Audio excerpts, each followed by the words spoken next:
December 18th, 1944, Krinkelt, Belgium. 0547 hours. Oberleutnant Friedrich Hartmann pressed his frozen hands against the viewing periscope of his Panzer IV Panther, watching the morning fog roll across the Ardennes forest like a gray ocean. At 32 years old, this veteran of Kursk, of the Russian front, of a dozen tank battles that had turned the snow red, Hartmann considered himself a man who'd seen everything war could throw at him. His crew, hand-picked veterans all, sat in their positions with the easy confidence of predators who'd never met their match. The rumble of the Maybach engine beneath them was a familiar heartbeat, a sound that meant superiority, meant survival, meant victory.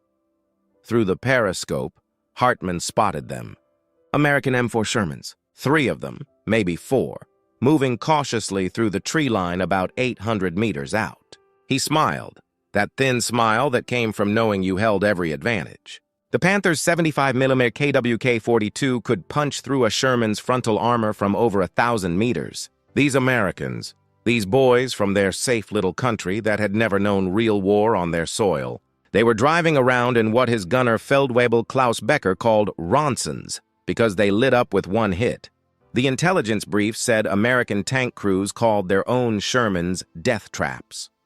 Hartmann had read captured letters from American tankers, terrified notes to mothers and wives, talking about how their shells bounced off German armor while German rounds went through them like paper. The cold bit at Hartmann's face, but he barely noticed. The frost on the periscope glass, the smell of gun oil and unwashed men, the taste of stale coffee and ersatz bread, these were the sensations of another day at work. Another day of German steel proving superior to American mass production. He'd been told in training back in 1942 that Americans couldn't build real tanks. They built tractors, refrigerators, automobiles for housewives. They didn't understand armor warfare, didn't have the engineering tradition, the mechanical sophistication, the warrior spirit. Looking at those Shermans creeping through the fog, watching them bunch up in that amateurish way that fresh units did, Hartmann believed every word of that propaganda. His radio crackled. 2 more Panthers from his platoon reporting in, flanking positions secured. Hartmann calculated the angles, the distances, the killing ground they'd created. In 3 minutes, maybe 4, those American boys would be burning in their inadequate machines, and he and his crew would add more kill rings to their gun barrel. It was almost routine now, almost boring. The only question was whether the Americans would bail out fast enough, or if they'd cook inside their steel coffins. Becker looked up from his gunner's position, catching Hartmann's eye. The man was grinning, actually grinning. 26 years old with 14 confirmed Sherman kills, Becker had started keeping score like some kind of game. "Easy pickings, sir?" he asked, his Bavarian accent thick even in whispered German.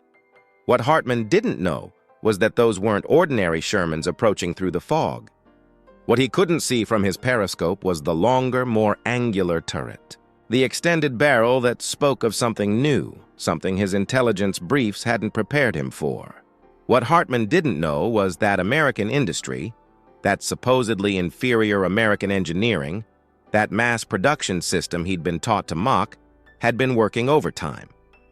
They'd been listening to the screams from Normandy, reading the after-action reports from the Falaise Gap, counting the burned-out hulks of standard Shermans left across France.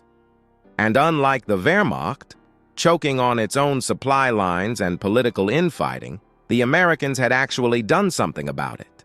What Hartmann didn't know was that the mathematics of armored warfare were about to be rewritten, and his Panther, his beautiful, supposedly invincible Panther, was about to become a classroom for a lesson he'd never forget, if he survived long enough to learn it. This is the story of how American industry took Germany's most feared advantage, their armored superiority, and systematically destroyed it with a single innovation. A 3-inch tube of death that would turn the hunter into the hunted. The 76-meter high-velocity round didn't just penetrate German armor. It shattered German confidence, obliterated Nazi propaganda about American incompetence, and proved that when you give American engineers a problem, they don't make excuses. They make solutions. What followed would transform the final months of the European War, turning every tiger and panther from an invincible monster into a target, every German tank commander from a predator into prey. The mathematics of armored warfare were being written in tungsten and steel, calculated at 2,600 feet per second, and the answer was coming through the front plate of every German tank unlucky enough to face it. Before we dive into how this 3-inch round changed everything, hit that subscribe button and smash the notification bell. The algorithm buries content like this, and we're bringing you stories the mainstream won't touch. Real history, raw truth, no censorship. Subscribe now so you don't miss what's coming next. Now let's talk about how the Germans got it so wrong. By the fall of 1943, German tank superiority was doctrine, strategy, and propaganda all rolled into one beautiful, terrifying package. The Panzerwaffe, Germany's armored force, had spent 3 years proving to the world that they'd revolutionized mechanized warfare. From the breakthrough at Sedan in 1940 to the massive tank battles of Kursk in 1943, German armor had established itself as the gold standard. Their Panther tank, the Panzerkampfwagen V, was an engineering marvel. 60 tons of sloped armor, a 75mm gun that could kill any Allied tank from ranges where return fire was impossible, speeds up to 30 miles per hour. The Tiger Front at 56 tons with its legendary 88mm gun was even more fearsome. These weren't just tanks. They were psychological weapons, symbols of German technological superiority that made Allied tank crews piss themselves with fear. The propaganda machine made sure everyone knew it. Joseph Goebbels' ministry churned out newsreels showing Panthers shrugging off Soviet anti-tank rounds, showing Tigers methodically destroying entire columns of enemy armor. German technical journals published detailed analyses proving Teutonic engineering superiority. The Hitler Youth learned mathematics by calculating armor penetration angles. The message was clear and constant. German technology was unbeatable because German genius was unmatched. And for a long time, they weren't wrong. At Villers-Bocage in June 1944, a single Tiger commanded by SS Obersturmführer Michael Wittmann destroyed 25 British tanks and vehicles in 15 minutes. 25. One tank. 15 minutes. That was the reality Allied tankers faced. When the Americans landed at Normandy with their M4 Shermans, German tank commanders literally laughed. The Sherman was armed with a 75mm gun that, by German testing, couldn't penetrate a Panther's frontal armor at any practical combat range. The Sherman's own armor, at best 51mm on the glacis plate, could be penetrated by the Panther's gun from over 1,500 meters. The math was brutal and simple. A Sherman had to close to within 300 meters, maybe closer, to have any chance of a frontal kill on a Panther. The Panther could kill a Sherman from 5 times that distance. It wasn't combat, it was murder. Hauptmann Werner Feller, commander of the 2nd Company, 1st Battalion, Panzer Lehr Division, wrote in his diary on June 28, 1944, "Today we encountered an American armored column near Choux. 12 of their Shermans, moving in that typically American blundering formation. We destroyed 9 before they could even return effective fire. One managed to hit the side of Feldwebel-Schmidt's Panther, but the shell simply bounced away like a pebble thrown at a castle wall. The Americans' crews that survived abandoned their remaining tanks and fled on foot. They know they cannot face us. They know their machines are inferior in every way. How can a nation that builds automobiles for housewives hope to defeat German armor? It is impossible." Feller was a 28-year-old career officer from Hamburg. Trained in the German tradition of armored warfare that emphasized crew skill, mechanical reliability, and tactical superiority. He'd fought in Poland, France, and spent 18 brutal months on the Eastern Front before being transferred to France to face the Allied invasion. He represented the best of German armor doctrine. Aggressive, technically competent, absolutely convinced of his superiority. His unit, Panzer Lehr, was an elite formation, composed entirely of demonstration troops and instructors pulled from training schools. Every man had been an instructor in armored warfare. They weren't just good, they were the teachers, and now they were applying their lessons to American students who couldn't possibly pass the course. The technical specifications backed up Wöhler's confidence. The Panther's 75mm Kaki Wadidi 42L70 gun fired a 6.8-kilogram armor-piercing round at 925 meters per second. At 500 meters standard combat range, it could penetrate 140 millimeters of armor plate. The Sherman's front armor was 51 millimeters. Do the math. Even worse for the Americans, the Panther's glacis plate was sloped at 55 degrees, which effectively made its 80-millimeter armor equivalent to about 140 millimeters against a perpendicular hit. The Sherman's 75mm M3 gun, firing armor-piercing rounds at 619 meters per second, could penetrate maybe 68 millimeters at 500 meters. It literally could not hurt a Panther from the front at normal combat ranges. This wasn't German propaganda. This was physics, taught Oberfeldwebel Heinrich Krause. A 34-year-old Panther gunner from Bremen with 23 confirmed kills, put it more bluntly in a letter to his wife on July 12th. Liebling, "The Americans have courage, I will give them that. They keep coming even when they know they will die. But courage without capability is just a faster route to the grave. Yesterday, one of their Shermans tried to ambush us from concealment at maybe 200 meters. Close range, everything in his favor. His first shot hit our turret front and literally bounced off into the sky. I could see the impact point. It didn't even scratch the paint. My return shot went through his hull, through his engine, and out the back. The fuel tanks ignited. 3 men made it out. The driver and bow gunner did not. This is not warfare. This is a systematic lesson in German superiority. The initial encounters in Normandy reinforced every assumption the Germans had about American industrial incompetence. Oberleutnant Karl-Heinz Freiherr von Rosen, commanding a Tiger platoon in the 101st SS Heavy Panzer Battalion, wrote a report on July 18th that became widely circulated among German armor officers.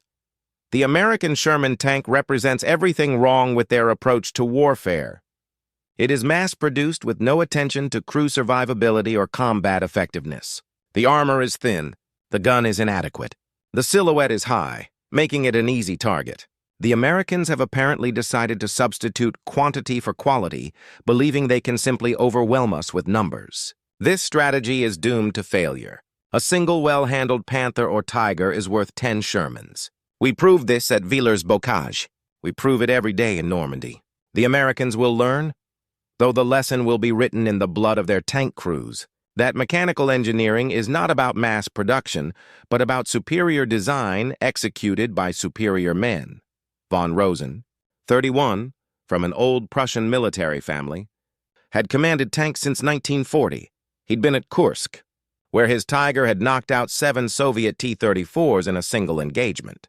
To him, the Americans represented everything weak about democracy: committee decisions instead of command authority, mass production instead of craftsmanship, equality instead of excellence. His Tiger, all 56 tons of it with its legendary 88mm gun, had never been penetrated by enemy fire. Not once in 2 years of combat. He'd survived shots from Soviet 76.2-meter guns, British 6-pounder guns, now American 75-meter guns. Everything bounced off or failed to penetrate. His Tiger was invincible. The Americans, he believed, simply didn't have the capability to threaten him, but nothing prepared them for what was coming. Nothing prepared them for what happened when American industry, that supposedly inferior system of mass production and democratic inefficiency, actually focused on a problem. The Germans had made a fatal mistake. They'd assumed that because Americans couldn't build a tank as sophisticated as a Panther or Tiger in 1942, they couldn't do it at all. They'd assumed American industry was fundamentally incapable of innovation. They'd confused initial production with permanent limitation. What they didn't understand, what none of them understood, was that American manufacturing wasn't about perfecting a single design and protecting it like some kind of sacred tradition. American manufacturing was about iteration, about rapid improvement, about taking feedback from the field and turning it into solutions so fast it made European heads spin, while German engineers were filling out paperwork in triplicate to request permission to modify a track tension system. American engineers were ripping entire turrets off production lines and installing new ones based on complaints from tankers who'd been in combat 3 weeks earlier. While German production was grinding to a halt under Allied bombing, American factories were working 3 shifts, hiring women and minorities who'd never touched a machine tool, and turning them into precision workers who could build tank components to tolerances that would have made German craftsmen weep with envy. The true shock came when German intelligence started capturing documents from destroyed American vehicles, started interrogating American prisoners, started to realize that the Americans weren't content with the Sherman they had. They were improving it, fast. By August 1944, the reality was undeniable to anyone paying attention. Feldwebel Gustav Winkler, a tank mechanic with the 2nd Panzer Division, wrote in his diary on August 3rd, "Today I examined a destroyed American tank, one of their Shermans hit by our PaK-40 anti-tank gun near Mortain. The tank was mostly intact except for the penetration that killed the crew. But when I examined the gun, something was wrong. This was not the standard Sherman gun I'd been briefed on. The barrel was longer, much longer. The bore appeared to be larger as well.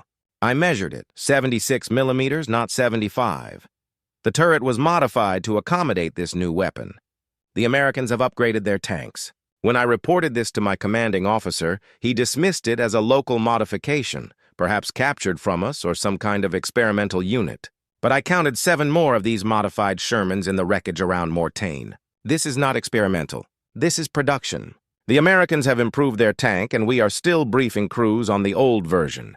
Winkler, 41 years old, had worked as an automotive mechanic in Stuttgart before the war. He understood manufacturing, understood production systems, understood what it meant when you saw 7 examples of a modification in a small area. It meant thousands were being produced. It meant the modification was now the standard. But his officers, trained in the German tradition that tank design was set in stone until the next generation of vehicles could be developed, couldn't conceive of mid-war major modifications to a production tank. The German process for upgrading the Panther's gun would have taken 2 years and required approval from 3 different agencies. The Americans apparently did it in 6 months and were already fielding the results. More disturbing still was the ammunition. Obergefreiter Matthias Schneider, a Panther loader from the 116th Panzer Division, wrote to his brother on August 15th, "We captured an ammunition storage point near Falaise. Among the American supplies were shells for their new 76mm gun. The shells are different, Franz, longer, heavier. The armor-piercing rounds have markings I don't recognize, HVAP. One of our intelligence officers said it means high-velocity armor-piercing, that the Americans have developed some kind of super-penetrator using a tungsten carbide core. He was laughing about it, saying Americans always try to solve problems by throwing money at them, that tungsten is too expensive for mass production of ammunition. But Franz, there were thousands of these rounds in that dump. Thousands. If the Americans can mass-produce tungsten penetrators, if they've actually solved the material science and manufacturing challenges we're still struggling with, then what does that say about their industrial capacity? I've been told my entire life that Americans are technically inferior, that they can't match German engineering. But I'm looking at thousands of rounds of advanced ammunition that we can't manufacture in meaningful numbers, and I'm starting to wonder what else we've been wrong about. The deeper they penetrated into captured American supplies, the more the cracks appeared in German confidence. By September 1944, German intelligence had a full technical breakdown of what the Americans were fielding. The M4A1 and M4A3 Sherman variants were now being produced with the 76mm M1A1 and M1A2 guns. These weapons fired their standard armor-piercing rounds at 792 meters per second, already a significant improvement over the old 75mm.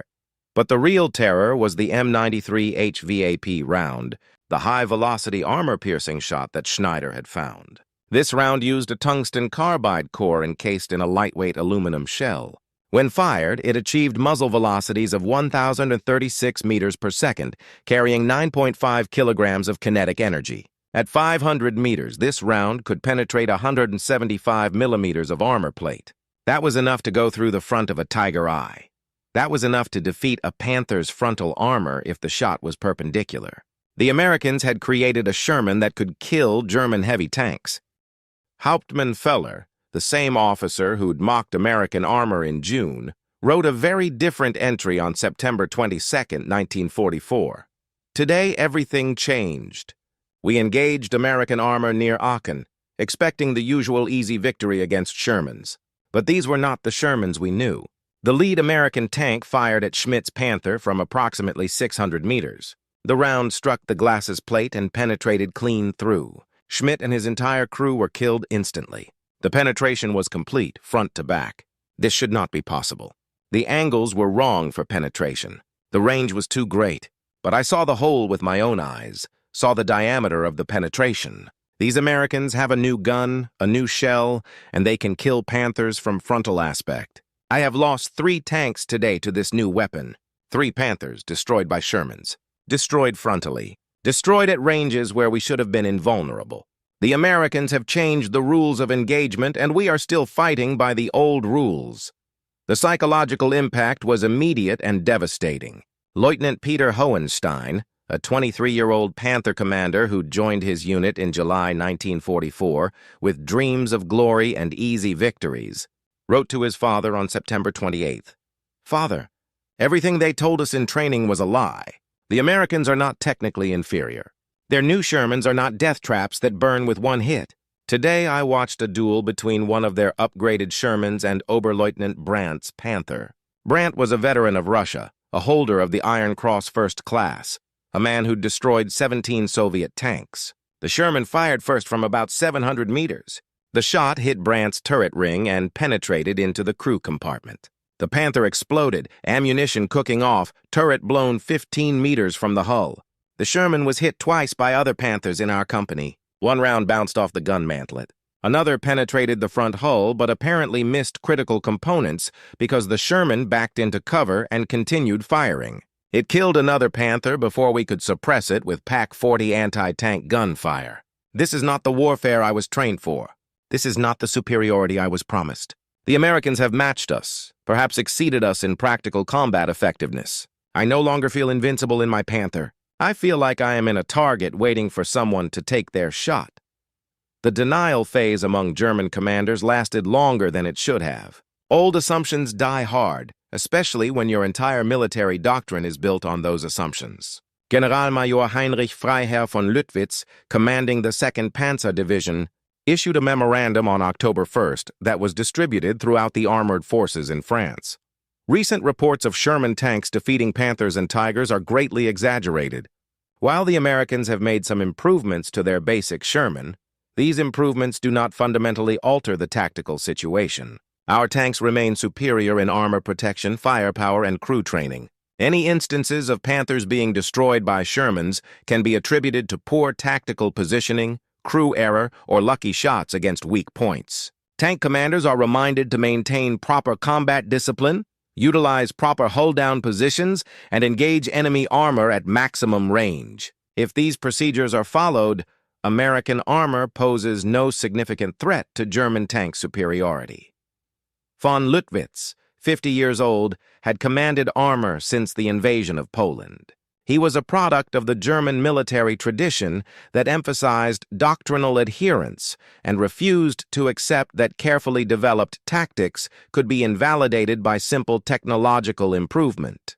To admit that the Americans had developed an effective counter to German armor superiority was to admit that 5 years of German military doctrine was based on a temporary technological advantage, rather than some inherent German superiority. It was psychologically impossible for officers of his generation and background. So they explained away the losses, blamed the crews, insisted on proper technique, and kept feeding Panthers and Tigers into combat against an opponent who'd learned to kill them. But the growing realization among frontline troops couldn't be stopped. By October 1944, German tank crews were comparing notes, sharing horror stories, counting the burned-out hulks of Panthers that couldn't be penetrated frontally. Feldwebel Becker, Hartmann's gunner who'd been grinning about easy pickings back in December, wrote in a letter captured by American forces on October 18th, "We have lost 4 tanks in 2 weeks. 4 Panthers destroyed by American Shermans that we were told couldn't hurt us. Dieter is dead. Franz is dead. Karl lost both his legs when his Panther was penetrated through the turret face. The Americans have a new gun, a new round, something that makes their Shermans as dangerous as our own tanks, maybe more dangerous because there are so many of them.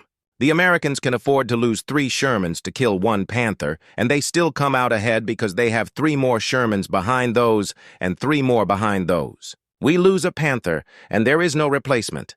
The mathematics of this war have shifted. We are no longer the hunters. We are now being hunted by an enemy with weapons that work and numbers that never end. The acceptance and psychological collapse happened tank by tank, crew by crew, battle by battle. There was no single moment when the entire Panzerwaffe collectively realized their superiority was gone. It was a rolling catastrophe of comprehension that spread through the German armored forces like a virus. Each engagement where a Panther was killed frontally, each Tiger brewed up by a Sherman that should have been helpless. Each report of American penetration that shouldn't have been possible added weight to the accumulated evidence. By November 1944, even the diehards couldn't maintain their denial. Oberst Hans von Luck, commanding officer of the 125th Panzer Grenadier Regiment, wrote in his memoir about a conversation with his tank commanders in early November. I gathered my Panther commanders to discuss tactics for the coming defensive operations. These were experienced men, veterans of Russia and Normandy. When I outlined the standard doctrine for engaging American armor, engage at maximum range, utilize frontal armor protection, maintain fire discipline, Hauptmann Weber interrupted me. Sir, he said, with respect, that doctrine will get us all killed. The Americans now have Shermans that can penetrate our frontal armor from 600-700 meters. Our advantage is gone. We need new tactics. I asked if he was certain of these capabilities.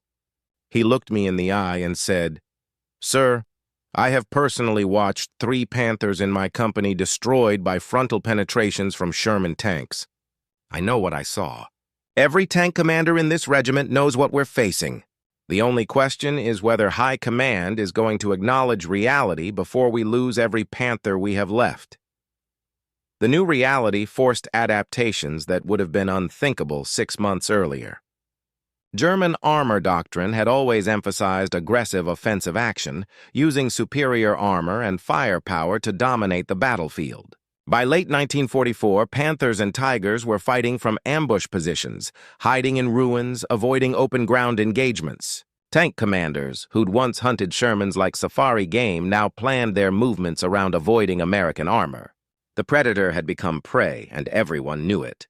Lieutenant Hohenstein, the young Panther commander who'd arrived full of confidence in July, wrote his final letter home on November 29, 1944, 3 days before his Panther was destroyed near Merzig.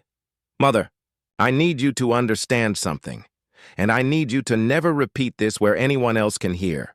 The war is lost. We have lost because the Americans have done what we said was impossible. They outproduced us. They out-innovated us. They took a mediocre tank and made it capable of killing our best vehicles.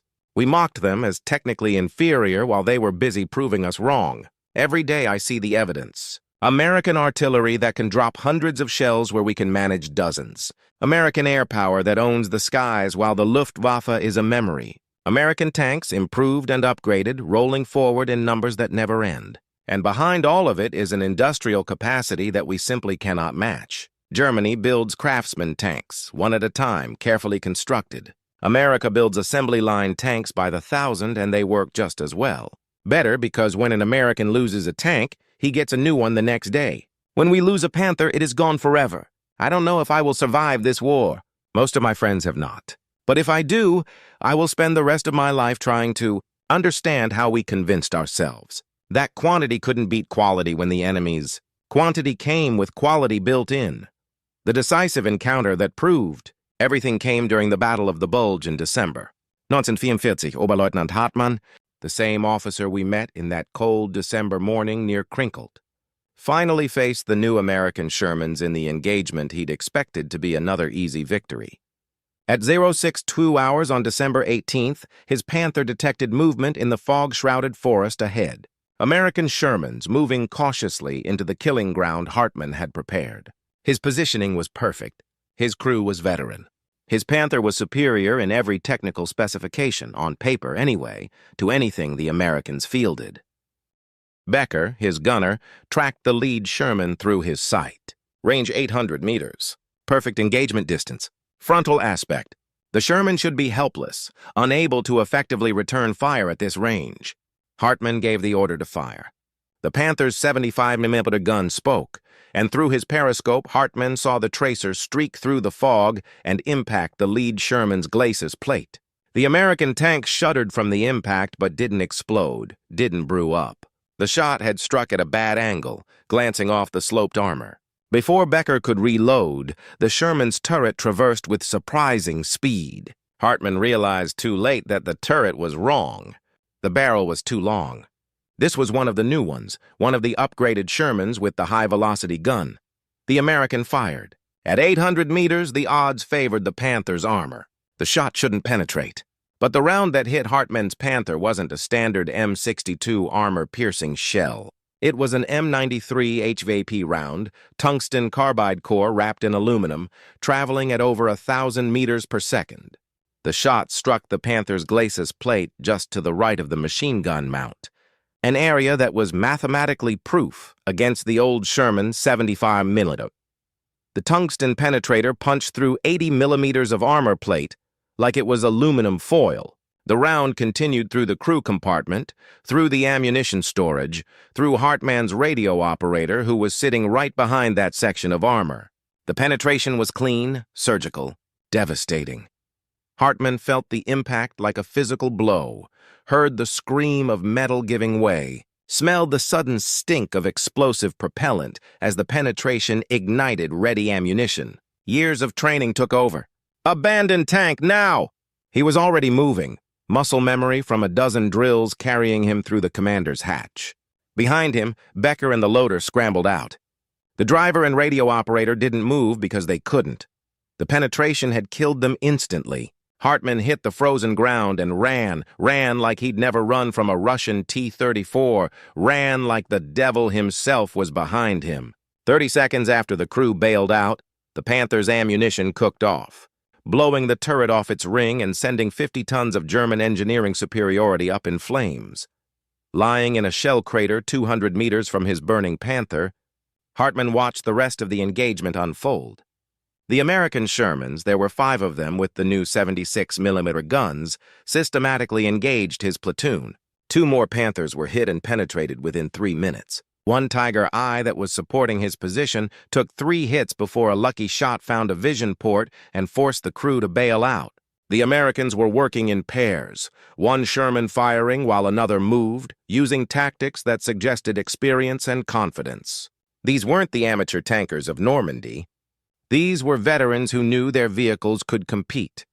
The immediate aftermath was carnage for Hartman's unit. Of 12 Panthers in his company that had started the engagement, 7 were total losses. The Tiger was recoverable but would need major repairs. American losses were 2 Shermans knocked out, one of which was later recovered and repaired. The kill ratio that had once been 10-1 in Germany's favor was now 3-2 against them. And those numbers didn't account for the strategic reality. The Americans had replacement Shermans arriving daily. The Germans had no replacement Panthers coming at all. Hauptmann Filler, Hartman's company commander, filed a report on December 20th that was brutally honest.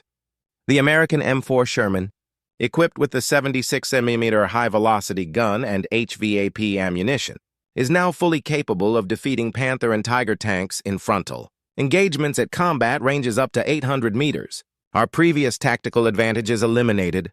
The enemy has numerical superiority, logistical superiority, air superiority, and now has achieved parity in armored combat capability. Current loss rates are unsustainable. Request immediate priority for delivery of replacement vehicles and crews. Also request updated tactical doctrine for engaging improved American armor. The response from higher command was delayed, inadequate, and ultimately pointless. By the time new doctrine arrived, most of the Panthers that needed it were already burning wrecks scattered across Belgium and Germany. The Battle of the Bulge was supposed to be Germany's last great offensive, a chance to split the Allied forces and prove German armor superiority one final time. Instead, it became a demonstration of how completely the Americans had solved the armor problem. In the fighting around Bastogne, near St. Vith, across the entire Ardennes sector, upgraded Shermans with 76mm guns engaged German armor on equal or better terms. The M93 HVAP round was in plentiful supply. American tank crews, who'd spent 6 months learning the hard way about German armor, now had a weapon that could fight back. By January 1945, the Ardennes offensive had collapsed. German armor losses were catastrophic and irreplaceable. Hundreds of Panthers and Tigers were abandoned for lack of fuel, destroyed by American tanks, or blown up by their own crews. The strategic situation changed fundamentally. Germany could no longer rely on armored superiority to offset American numerical advantages. Every Panther was now vulnerable. Every Tiger could be killed. The mathematics of attrition warfare, which had always favored the Americans' industrial capacity, now included the grim reality that American tanks could trade losses with German armor and still come out ahead. The immediate tactical outcomes were stark. The 2nd Panzer Division, which had started the Bulge offensive with 88 operational tanks, ended it with 12. The Panzer Lehr Division was effectively destroyed as a fighting force. The 116th Panzer Division lost 73% of its armor in 3 weeks of fighting. These losses would have been catastrophic under any circumstances, but what made them truly devastating was the reason for the losses. These tanks weren't destroyed by air power, though American fighter bombers took their toll. They weren't destroyed by flanking maneuvers or rear area penetrations. They were destroyed in frontal engagements by American Shermans that German doctrine said couldn't hurt them. Casualties among German tank crews skyrocketed. Oberleutnant Hartmann survived the Bulge, but 47% of his fellow Panther commanders did not. The survival rate for Tiger crews was even worse. Crews that had felt invincible in June 1944 were dead by January 1945, killed by weapons they'd been told to mock. The territory gained in the initial assault was all lost within a month. Every objective failed. The offensive that was supposed to turn the tide instead proved that German armor had lost its decisive advantage. Strategically, the impact was even more devastating than the tactical defeat. The Ardennes offensive had been Germany's last major reserve of armor and experienced crews. Once those forces were destroyed or scattered, there was no strategic reserve left. Every subsequent defensive position was weaker, every counterattack smaller, every German response more desperate. The Americans exploited their advantage ruthlessly. By February 1945, Sherman units with 76mm guns were ranging across Germany, engaging German armor whenever it appeared and winning more often than not. The Germans tried to adapt.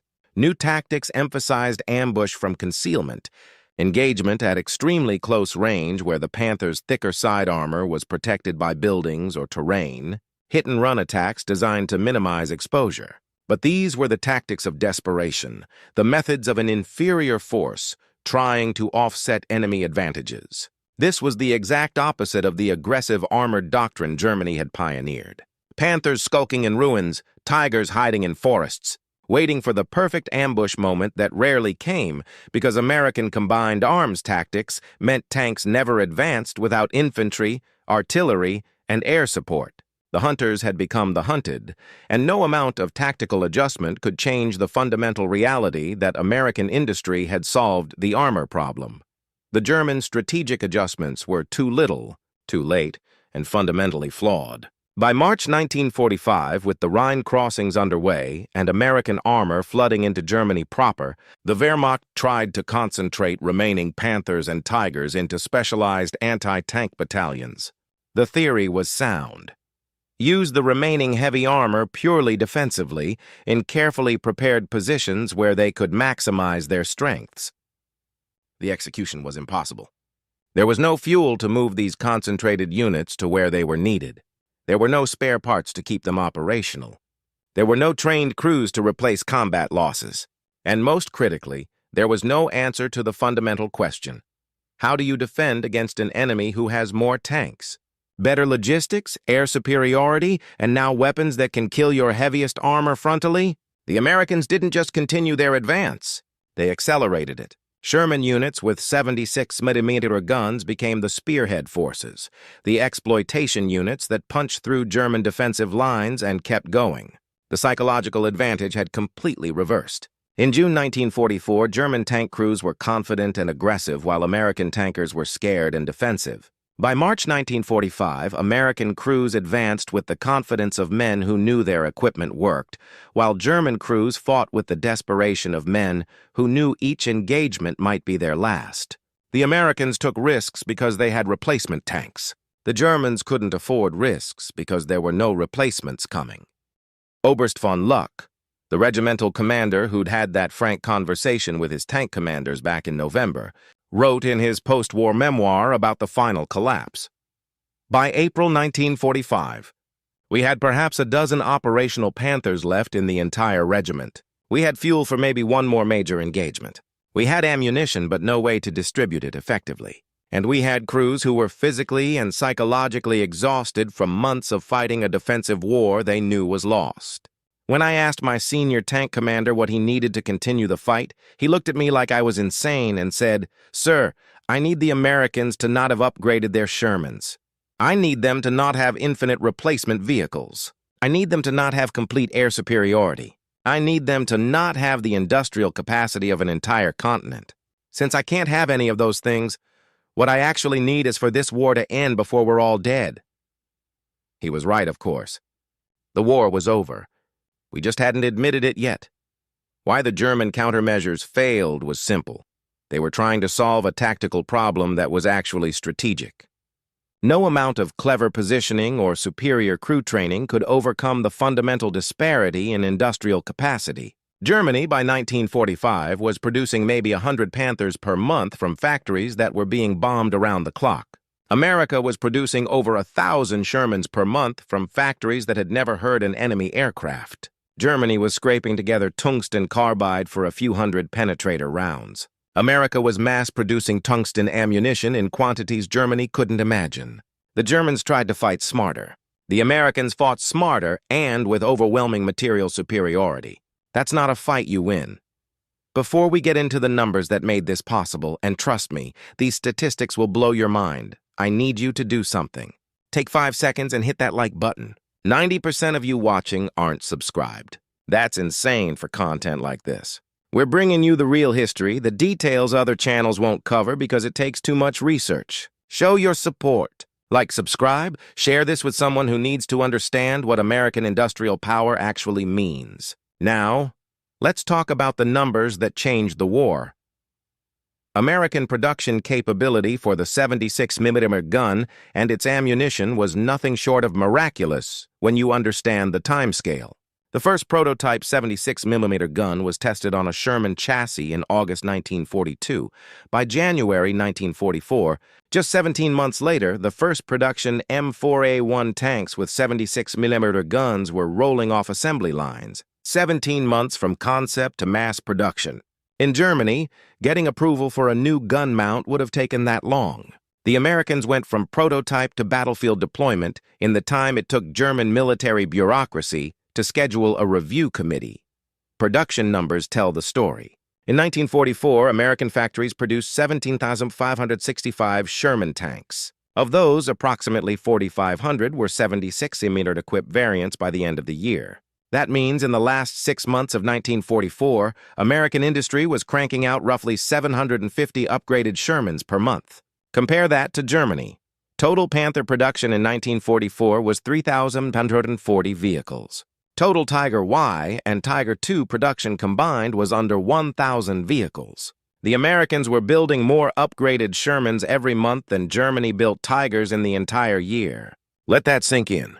Every month, 750 new American tanks capable of killing German heavy armor. Every month, more firepower, more capability, more death rolling off the assembly lines in Detroit, Cleveland, and Chicago. The ammunition production numbers are even more staggering. The M93 HVAP round, the tungsten penetrator that could punch through Panther armor, went into production in July 1944. By December 1944, American industry had produced over 350,000 rounds. 350,000 rounds of super-penetrator ammunition in 5 months. Germany's total production of comparable tungsten core ammunition for the entire war was under 50,000 rounds. The Americans made 7 times more super-penetrators in 5 months than Germany made in 6 years. This wasn't warfare. This was industrial annihilation. Technical specifications of the complete system show why it worked so devastatingly well. The 76mm M1A2 gun had a barrel length of 52 calibers, meaning the barrel was 52 times the bore diameter.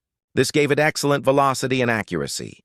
The gun could elevate 25 degrees and depress 10 degrees, giving it good flexibility in varied terrain. Rate of fire was 8 to 10 rounds per minute with a trained crew. The gun mantelet was 89 millimeters thick, providing excellent protection for the crew. The turret traverse was powered, allowing 360-degree rotation in under 15 seconds. This was critical. It meant American tanks could acquire targets and engage faster than German tanks with their slower traverse systems. The M93 HVAP round itself was an engineering masterpiece. Total round weight was 7.16 kilograms. The tungsten carbide penetrator core weighed 3.95 kilograms and was 19 millimeters in diameter. The aluminum outer shell stripped away after leaving the barrel, leaving just the dense penetrator to impact the target. Muzzle velocity was 1,036 meters per second. At 500 meters, impact velocity was still over 900 meters per second, carrying enough kinetic energy to defeat 175 millimeters of armor. At 1,000 meters, penetration was still 150 millimeters. The round could kill a Panther at any combat range. It could kill a Tiger I frontally at under 800 meters. It could kill a Tiger II if it hit specific weak points. This was a universal armor defeat mechanism. The standard M62 armor-piercing round was no slouch either. While not as capable as the HVAP round, it could still penetrate 109 millimeters of armor at 500 meters and 88 millimeters at 1,000 meters. This meant even without the special tungsten ammunition, the 76mm gun could threaten Panther side armor and Tiger I side armor at combat ranges. The Germans had to worry about every engagement, not just the ones where Americans were using their best ammunition. Resource consumption to produce this capability was enormous but sustainable for American industry. Each 76mm gun required approximately 500 kilograms of steel and 150 hours of machine shop time. Each HVAP round required 4 kilograms of tungsten carbide, 3 kilograms of aluminum, and about 30 minutes of assembly time. The United States had effectively unlimited steel production. Aluminum was plentiful thanks to hydroelectric-powered smelters in the Pacific Northwest. Tungsten was imported from South America and China, but American control of sea lanes meant those imports were secure. The bottleneck wasn't materials. It was never materials. American industry could source whatever it needed. The bottleneck was just how fast they could build factories and train workers to build more equipment. Personnel numbers show the scale of American commitment. By 1944, approximately 47,000 workers were employed directly in Sherman tank production. Another 15,000 worked specifically on gun production and ammunition. These weren't all experienced machinists and engineers. Most were women, minorities, and older men who'd been considered unemployable before the war. The Americans had taken welders, seamstresses, truck drivers, and farmers, given them 6 weeks of training, and turned them into precision manufacturers building tank guns that could kill Panthers. German industry still relied on skilled craftsmen doing precision work. American industry had figured out how to make precision work so routine that anybody could do it. That was the secret sauce. That was what made American production unstoppable. Training hours for American tank crews showed a similar commitment to quality through quantity. By late 1944, the average American tank crew received 16 weeks of combined training before deployment. That included 6 weeks of basic training, 8 weeks of armor school, and 2 weeks of unit integration. During armor school, crews fired an average of 180 practice rounds, far more than German crews who by 1944 were lucky to fire 20 rounds before being sent to the front. American gunnery training emphasized rapid target acquisition and engagement. German training emphasized careful aimed fire. When the Americans could put rounds downrange 3 times faster than Germans could, careful aimed fire became a liability rather than an advantage. Quality metrics from battlefield performance proved the system worked. American 76mm Shermans in Europe from December 1944 to May 1945 achieved a roughly 1.2 to 1 kill ratio against German armor. That sounds bad until you realize German armor in 1943 achieved 10 to 1 kill ratios against standard Shermans. The Americans had taken a deficit that should have been militarily insurmountable and turned it into near parity. And when you factored in that Americans had 10 times more tanks, near parity in individual combat meant total dominance strategically. If a Sherman and a Panther had equal chances of killing each other, but there were 10 Shermans for every Panther, the math was brutally simple. The Germans were going to lose every single engagement through sheer arithmetic. German comparison numbers showed just how far behind they'd fallen. In 1944, Germany produced 18,956 armored fighting vehicles of all types. The United States produced 29,497 tanks alone, not counting tank destroyers, armored cars, and other AFVs. Germany's total tank production for the entire war was roughly 50,000 vehicles. America produced 88,410 tanks from 1940 to 1945. America made 76% more tanks than Germany did, and they did it while also building 300,000 aircraft, 88,000 landing craft, 6,500 naval vessels, and enough trucks to motorize every Allied army. This wasn't industrial capacity. This was industrial absurdity. This was a level of production that made German planners literally unable to believe the intelligence reports. Performance gap analysis shows why German tanks stopped being scary. In June 1944, a Panther could kill a standard Sherman at 1,500 meters. The Sherman could kill the Panther at maybe 300 meters and only from side or rear. That's a 5-to-1 range advantage. By January 1945, a Panther could kill a 76mm Sherman at 1,500 meters. The Sherman could kill the Panther at 800 meters frontally with HVAP, possibly 1,000 meters with a lucky shot. That's less than 2-to-1 range advantage. Factor in American numerical superiority, better logistics, air support, and artillery coordination, and that small range advantage disappeared completely. The Panther wasn't useless. It just wasn't game-changing anymore. It was just another tank that could be killed by standard American weapons. Production constraints on the German side made everything worse. Panther production required 55,000 man-hours per vehicle. Sherman production required 10,000 man-hours per vehicle. German industry needed 5.5 times more labor to build a tank that was maybe 1.5 times more effective. That's not a winning ratio. Tiger production was even worse, 300,000 man-hours per vehicle. Germany built some of the best tanks in the world, pound for pound, spec for spec. They also built them so slowly and inefficiently that it didn't matter. By the time a Tiger rolled off the production line, America had built 30 Shermans. You don't need a better tank when you have 30 tanks and the enemy has one.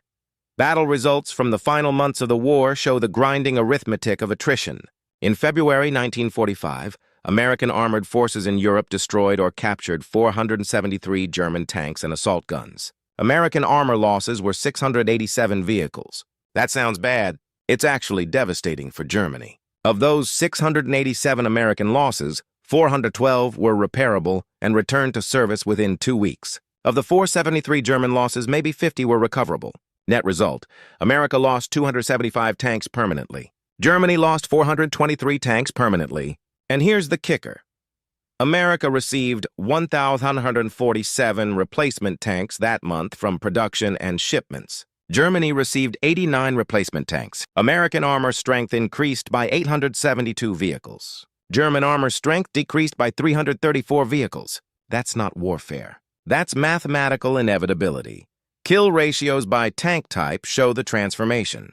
In engagements between 76mm Shermans and Panthers from January to April 1945, Americans lost 1.3 Shermans for every Panther destroyed.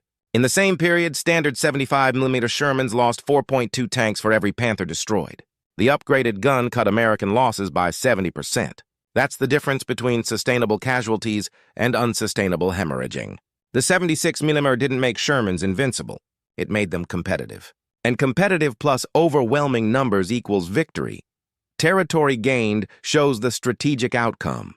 From January 1st to May 8, 1945, American and Allied forces advanced from the German border to the Elbe River, roughly 400 kilometers in 4 months.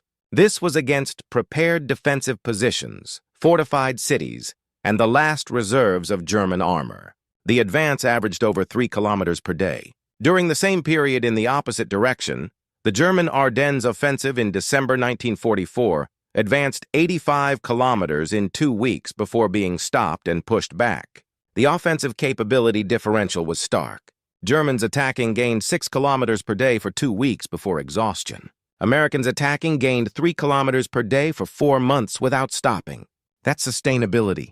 That's the advantage of having equipment that worked, logistics that functioned, and replacements that kept coming. Time frames for critical developments show American industrial responsiveness. Initial Sherman design, 1941, first combat. Deployment, 1942. First complaints about inadequate gun, June.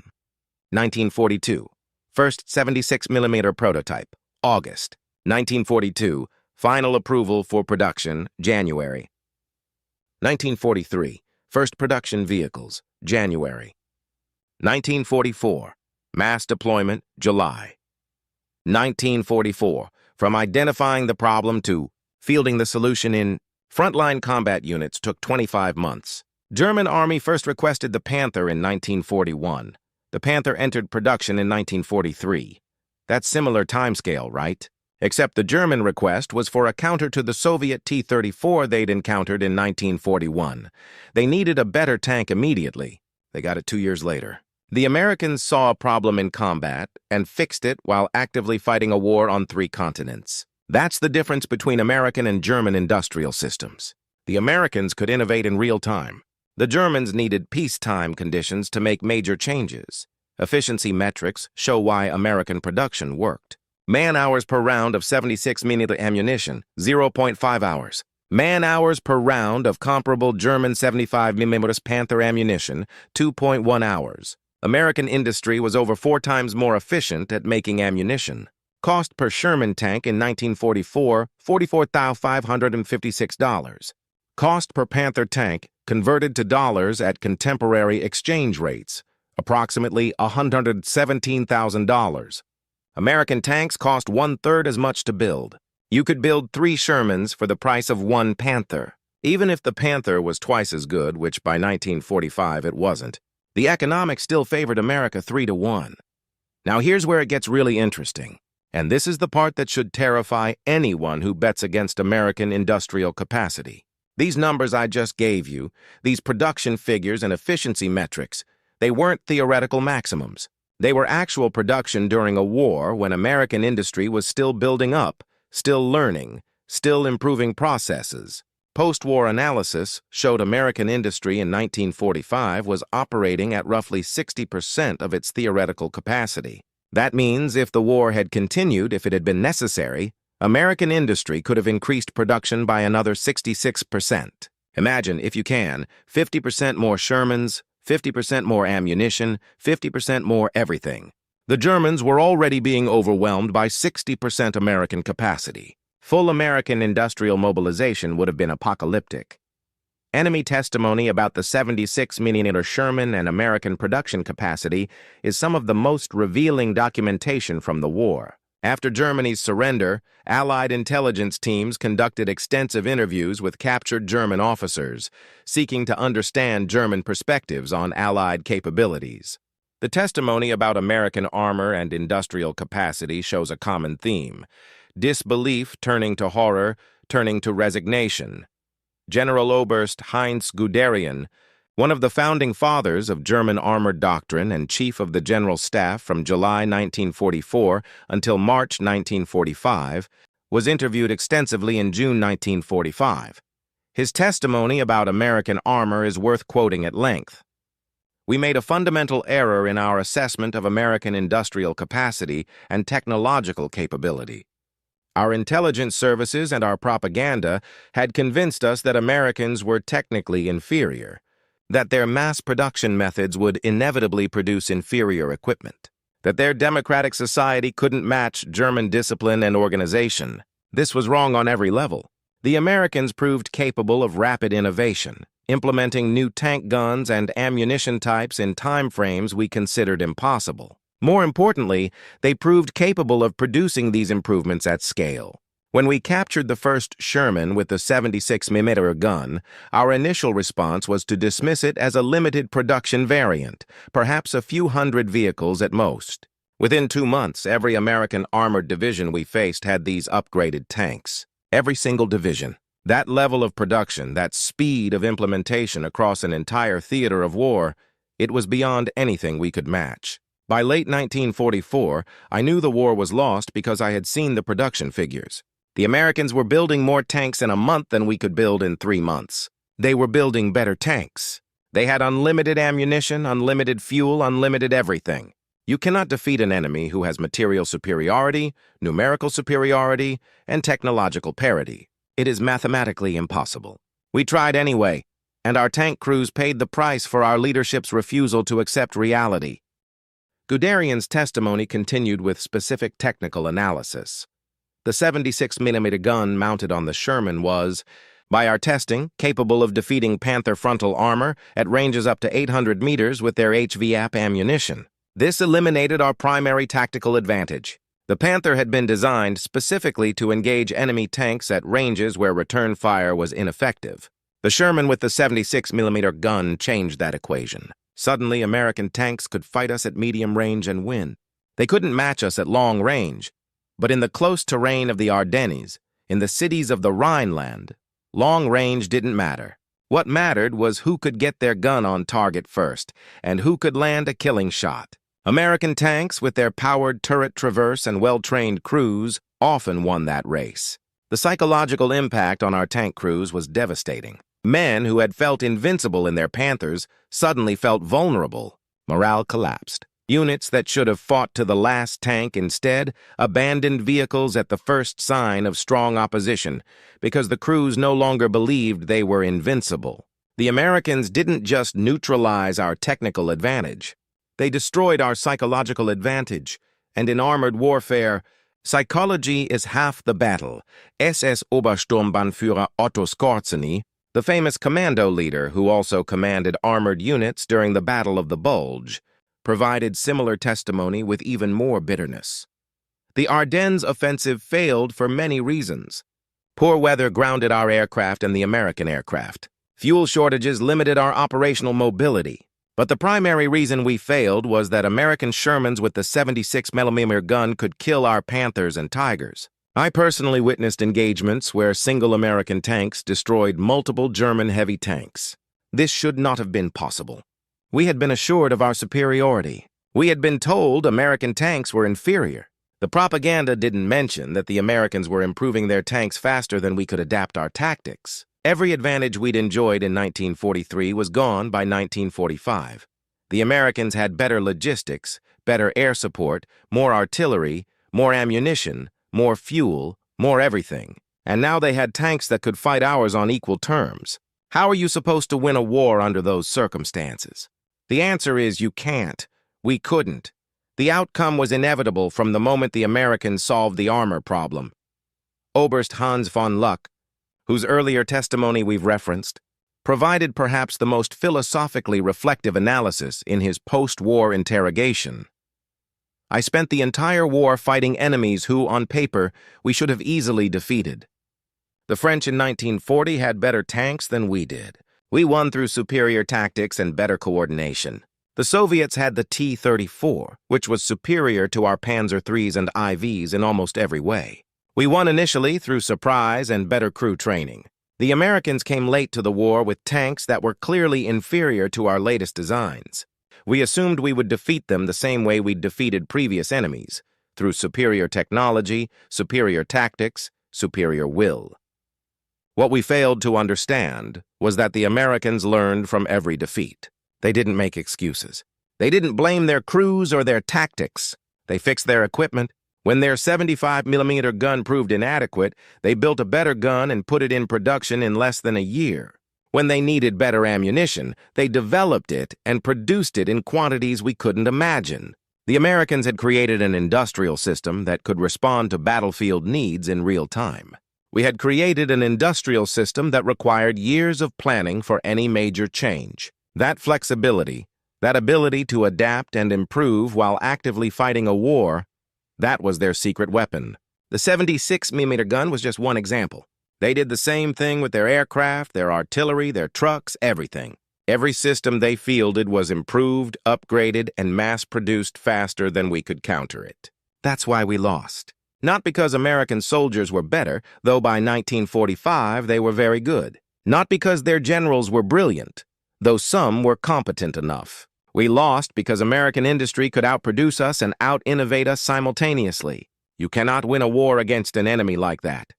The testimony from lower-ranking officers and enlisted men is even more direct and less politically filtered. Feldwebel Ernst Bachmann, a Panther ace with 82 confirmed kills, was interviewed in July 1945. In Normandy, killing Shermans was easy. Almost boring. You'd shoot one, it would burn, the crew would bail out if they could, and you'd move to the next target. We'd sometimes destroy 4 or 5 Shermans in a single engagement without taking a hit. By December 1944, everything changed. The new Shermans with the long gun could hurt us. I lost 2 Panthers to these new Shermans. Good tanks, good crews, gone in seconds because the Americans finally had a gun that worked. After I lost my second Panther and watched my gunner die from a penetration that should have been impossible, I stopped feeling invincible. I started feeling like I was just waiting for my turn to die. That's what the 76 millimeter gun did to us. It took away our confidence, our feeling of superiority. It made us realize we were mortal. Our tanks were mortal. And we were fighting an enemy who had more of everything and now had equipment that worked just as well as ours. How are you supposed to maintain fighting spirit when you know the enemy has 10 tanks for every one of yours, and his tanks can now kill yours as easily as yours can kill his? You can't. You just survive as long as you can and hope you're one of the lucky ones who makes it to the end. This testimony, compiled from dozens of interviews conducted between May and September 1945, paints a consistent picture. German tankers recognized American industrial and technological capability too late to matter. Early mockery turned to concern, concern turned to fear, fear turned to resignation. The 76 millimeter Sherman became a symbol of everything that had gone wrong with German strategic planning. They'd assumed American inferiority was permanent when it was actually temporary. They'd confused initial conditions with permanent limitations. They'd bet their entire strategic position on maintaining technological superiority, and when that superiority evaporated in less than a year, they had no fallback plan. The transformation from confidence to defeat, from hunters to hunted, from technological superiority to desperate parity. This transformation happened in the span of 6 months. June 1944, German tankers were laughing about easy Sherman kills. December 1944, they were dying in their supposedly invincible Panthers. That's how fast American industry moved when it focused on a problem. That's how quickly technological advantages can evaporate when your enemy has the industrial capacity to actually solve problems instead of making excuses. The closing reflection on this story has to start with the universal principle that doomed Germany. Never underestimate your enemy's ability to learn and adapt. The Germans made this mistake with the Soviets, dismissing them as Asiatic hordes who couldn't possibly match German technical sophistication. Then the Soviets produced the T-34, which was better than anything Germany had in 1941. The Germans made this mistake with the British, assuming British industrial capacity was inadequate. Then the British outproduced them in aircraft. But the biggest mistake was with the Americans. The Germans looked at the early Sherman, looked at American industrial culture, looked at democratic society, and concluded that Americans couldn't build serious military equipment. They were catastrophically wrong. What the Germans misunderstood was the fundamental nature of American industrial culture. German industry was about perfection, about craftsmanship, about building the absolute best possible product even if it took years and cost a fortune. American industry was about iteration, about building something that worked well enough and then improving it while building more. German tanks were mechanical masterpieces that took months to build and couldn't be easily repaired. American tanks were mechanical workhorses that could be built in weeks and fixed with spare parts that were actually available. When the Americans identified that their workhorse had a critical weakness, inadequate gun, they didn't start from scratch designing a new tank. They upgraded the existing tank and pushed the upgrade through production in record time. That's the difference between a culture of perfection and a culture of continuous improvement. Perfection is slow. Improvement is fast. In war, fast beats perfect every single time. The strategic lesson is simple. Industrial capacity wins modern wars. Germany built better individual tanks, better individual aircraft, better individual soldiers in many ways. It didn't matter. America built more tanks, more aircraft, more of everything. And when American equipment proved inadequate, they built better equipment faster than Germany could respond. The Panthers and Tigers that were supposed to guarantee German victory instead became expensive coffins for crews who'd been promised invincibility. Quality matters in warfare, but quantity has a quality all its own. When quantity comes with continuous quality improvement, when you're facing an enemy who can build 10 tanks to your 1, and those 10 tanks keep getting better every month, you've already lost. You just haven't admitted it yet. Why the Germans were wrong comes down to cultural blindness. They'd spent so long believing in their own superiority, in the inherent advantages of their system, that they couldn't recognize when the opposition had matched and exceeded them. Nazi propaganda had convinced them that Americans were soft, weak, technically inferior. The reality was that Americans were practical, flexible, and ruthlessly efficient when properly motivated.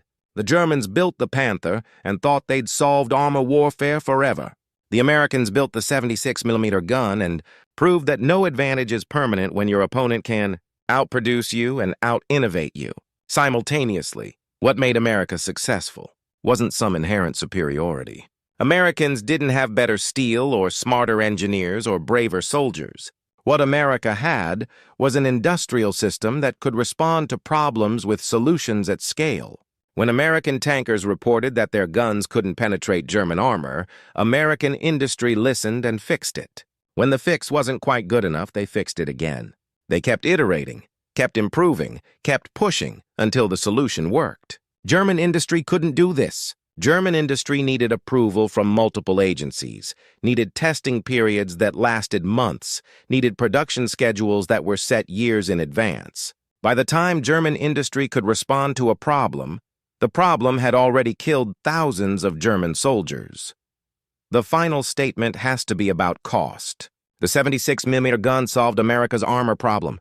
It let Sherman crews fight Panthers and Tigers on approaching equal terms. It eliminated Germany's last real tactical advantage. But it came at a cost that's easy to forget when we're talking about statistics and technical specifications. American tankers still died in their Shermans, still burned in their supposedly upgraded tanks, still learned the hard way that better doesn't mean invulnerable. The 76mm gun made Shermans competitive. It didn't make them safe. For every Panther killed by a 76mm Sherman, there was usually a Sherman brewing up somewhere else. The Americans could afford those losses because there were more Shermans coming. The individual crews who died couldn't afford those losses. They paid the full price for every incremental advantage. Oberleutnant Friedrich Hartmann, the Panther commander we met that cold December morning in Krinkelt, survived the war. His Panther didn't. 3 of his 5 crew members didn't.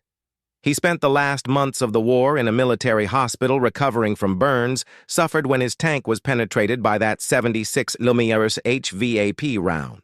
In his post-war testimony, he said something that captures the entire transformation. I started the war believing German tanks were invincible.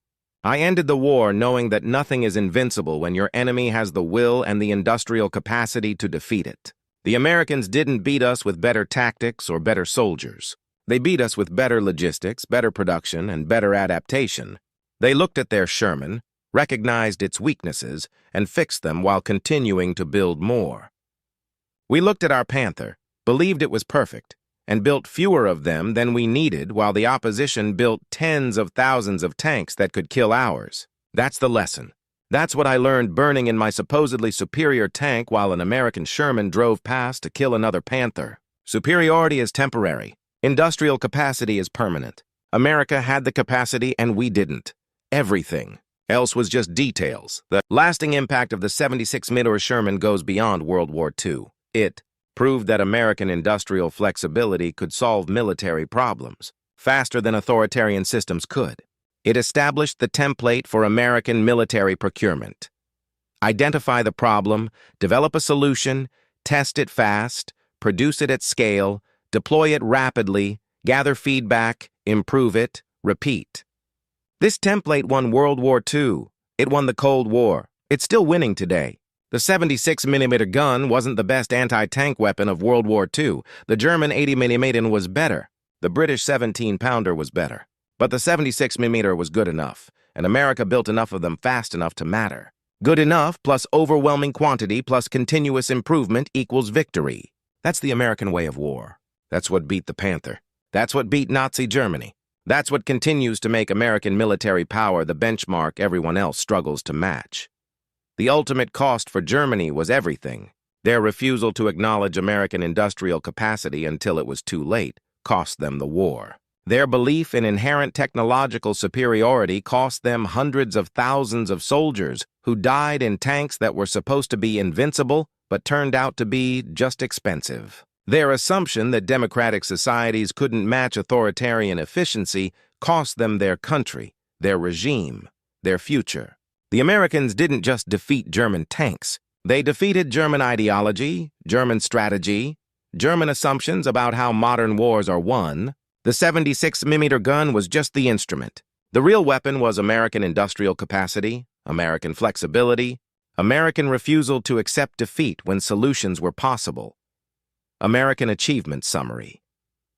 In less than 3 years of active combat in Europe, the United States transformed from a military that couldn't penetrate German heavy armor to a military that could defeat German armor on equal or better terms. They did this while simultaneously fighting Japan across the Pacific, supplying the Soviets with enough material to keep them in the war, supplying the British with everything they needed, and building an air force that owned the skies over Europe. The 76mm gun and the upgraded Sherman were just one small piece of this achievement. But they represent the whole. Americans identified a problem, American industry solved it, American soldiers proved the solution worked, and American production made sure the solution was available wherever it was needed. That's how you win a world war. That's how you defeat enemies who think they're invincible. You prove they're wrong, one upgraded tank at a time, until there's nothing left of their assumptions but burning wrecks scattered across Europe. Historical significance. The 76mm Sherman marked the moment when America proved that technological advantages are temporary, but industrial capacity is forever. Germany bet everything on maintaining tank superiority. America bet on being able to build enough tanks to overwhelm any opposition while continuously improving those tanks to match any threat. America's bet paid off. Germany's bet cost them everything. That's the lesson future enemies should learn, though they rarely do. You cannot win a war of attrition against an opponent who has more of everything and can build more of everything faster than you can destroy it. The mathematics don't work. The 76mm gun proved the mathematics. The burned-out Panthers across Europe proved what happens when you ignore the mathematics. And Friedrich Hartmann, surviving with his burns and his memories, proved that even the best tank, the best crew, the best training means nothing when your enemy's industry can simply build a better solution faster than you can respond to it. Now here's your call to action, and this is critical. If this content opened your eyes to real history, to the details that matter, to the stories mainstream documentaries won't tell, then you need to subscribe right now. Hit that subscribe button, smash the notification bell,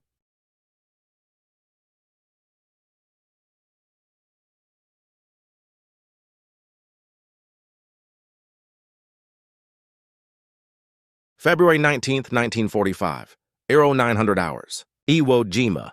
Lieutenant Takeshi Yamamoto crouched in a reinforced concrete bunker 300 yards inland from the black volcanic beaches, watching through his periscope as American landing craft disgorged their cargo onto the shore. The air tasted of sulfur and salt, and the ground trembled with each naval bombardment. Yamamoto had been on this godforsaken rock for 8 months, overseeing the construction of one of the most formidable defensive networks the Imperial Japanese Army had ever built. 16 miles of tunnels, 11 miles of interconnected caves, bunkers with walls 6 feet thick, pillboxes positioned with overlapping fields of fire. Every inch of beach pre-sighted for artillery. This was fortress warfare perfected, and Yamamoto felt a grim satisfaction watching the Marines struggle through the volcanic ash that pulled at their boots like quicksand. His fellow officers had laughed when American intelligence suggested they'd take the island in 5 days. 5 days, the fools. Yamamoto had seen the plans, walked every tunnel, inspected every position. Some of these bunkers could withstand direct hits from battleship guns. The Americans would drown in their own blood before they breached the first defensive line.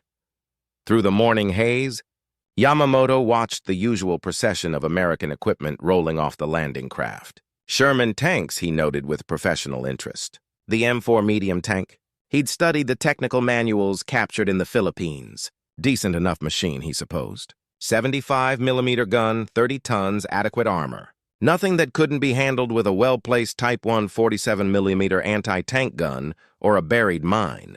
The Germans had been fighting Shermans for 2 years in Europe and called them Ronsons because they lit up like cigarette lighters.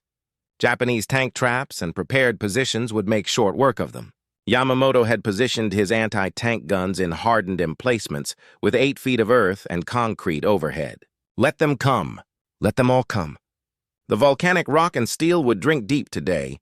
He permitted himself a thin smile as he watched the Marines take casualties on the beach, just as planned. Everything was proceeding exactly as Imperial headquarters had predicted. The American tanks would bog down in the volcanic ash, become separated from their infantry, and be picked off one by his carefully positioned guns. It was mathematics. Simple, brutal mathematics. But then Yamamoto saw something that made him lower his binoculars and look again. Rolling off one of the larger landing craft was a Sherman tank, but not like any Sherman he'd seen in the intelligence photographs. This one had no turret gun. Instead, where the 75mm cannon should have been, there was just a smooth, rounded turret with a small cupola. And mounted on the hull, protruding from the front like some kind of dragon's snout, was a long, cylindrical apparatus he didn't recognize. The tank looked wrong, malformed, like someone had taken a perfectly good fighting vehicle and butchered it for some unknown purpose. Yamamoto called over his spotter, Corporal Hideaki Sato, a 23-year-old former engineering student from Osaka. "What the hell is that thing?" Yamamoto asked, pointing at the strange Sherman now churning its way through the volcanic sand. Sato studied it through his own binoculars, his brow furrowed. "I don't know, Lieutenant. Some kind of... I can't tell. Maybe a mine-clearing device? Or a fascine carrier?" The other men in the bunker crowded around the observation slits, trying to get a look at this peculiar vehicle. They'd prepared for everything. Anti-tank guns for the Shermans, machine guns for the infantry, artillery for concentrations of troops. But this thing didn't fit into any category they'd trained for. Captain Hiroshi Tanaka, commanding officer of the defensive sector, actually laughed when he saw it. "The Americans have brought us a broken tank," he said, his voice heavy with contempt. "They're so desperate they're landing vehicles that can't even fight properly. This will be easier than we thought." What Yamamoto, Sato, and Tanaka didn't know was that they were looking at the M4A3R3 Sherman, a flamethrower tank the Marines called the Ronson, with bitter irony, but for completely different reasons than the Germans. What they didn't know was that this single vehicle carried 290 gallons of napalm-thickened fuel and could project a stream of liquid fire 150 yards with pinpoint accuracy. What they didn't know was that American engineers had spent 3 years perfecting this weapon specifically for the kind of fortified cave and bunker warfare that defined the Pacific Theater. What they didn't know was that 72 hours of testing at Aberdeen Proving Grounds had demonstrated this weapon could maintain a continuous flame for 90 seconds, sufficient to superheat the interior of a concrete bunker to over 1,000 degrees Fahrenheit. What they didn't know was that the Marine Corps had requisitioned 8 of these mechanical dragons for Iwo Jima specifically, with another 24 in reserve. What they didn't know was that every lesson learned from Tarawa, Peleliu, and Saipan, every after-action report about Japanese defenders fighting to the death from caves and bunkers, every casualty statistic that haunted Marine commanders at night had led to this moment. What they didn't know was that the rules of island warfare were about to be rewritten in fire and fury. What they didn't know was that their impregnable fortress, their masterpiece of defensive engineering, their Gibraltar of the Pacific, was about to meet the one weapon they had no defense against. What they didn't know, as they laughed at the strange Sherman struggling through the volcanic ash, was that they were looking at their own deaths. Make sure you stick around, because what happened next will blow your mind and change everything you thought. You knew about World War II. This is the story of how America took the most horrifying lessons of island warfare and forged them into the ultimate bunker-busting weapon. This is the story of how Japanese defenders, safely cocooned in fortifications they believed were impregnable, discovered that concrete and steel meant nothing against liquid fire that flowed like water and burned like the sun itself. This is the story of how the mathematics of defensive warfare, so carefully calculated by Imperial Japanese engineers, were incinerated in flames that reached temperatures hot enough to melt steel. What followed would be a systematic demonstration of industrial problem-solving at its most terrifying. As American engineers answered the question, how do you kill an enemy who won't surrender and can't be reached? With a solution so brutal and effective that it would haunt both sides for generations. The transformation from confident defenders to trapped victims happened in minutes. But those minutes revealed a truth that Japanese commanders had refused to accept.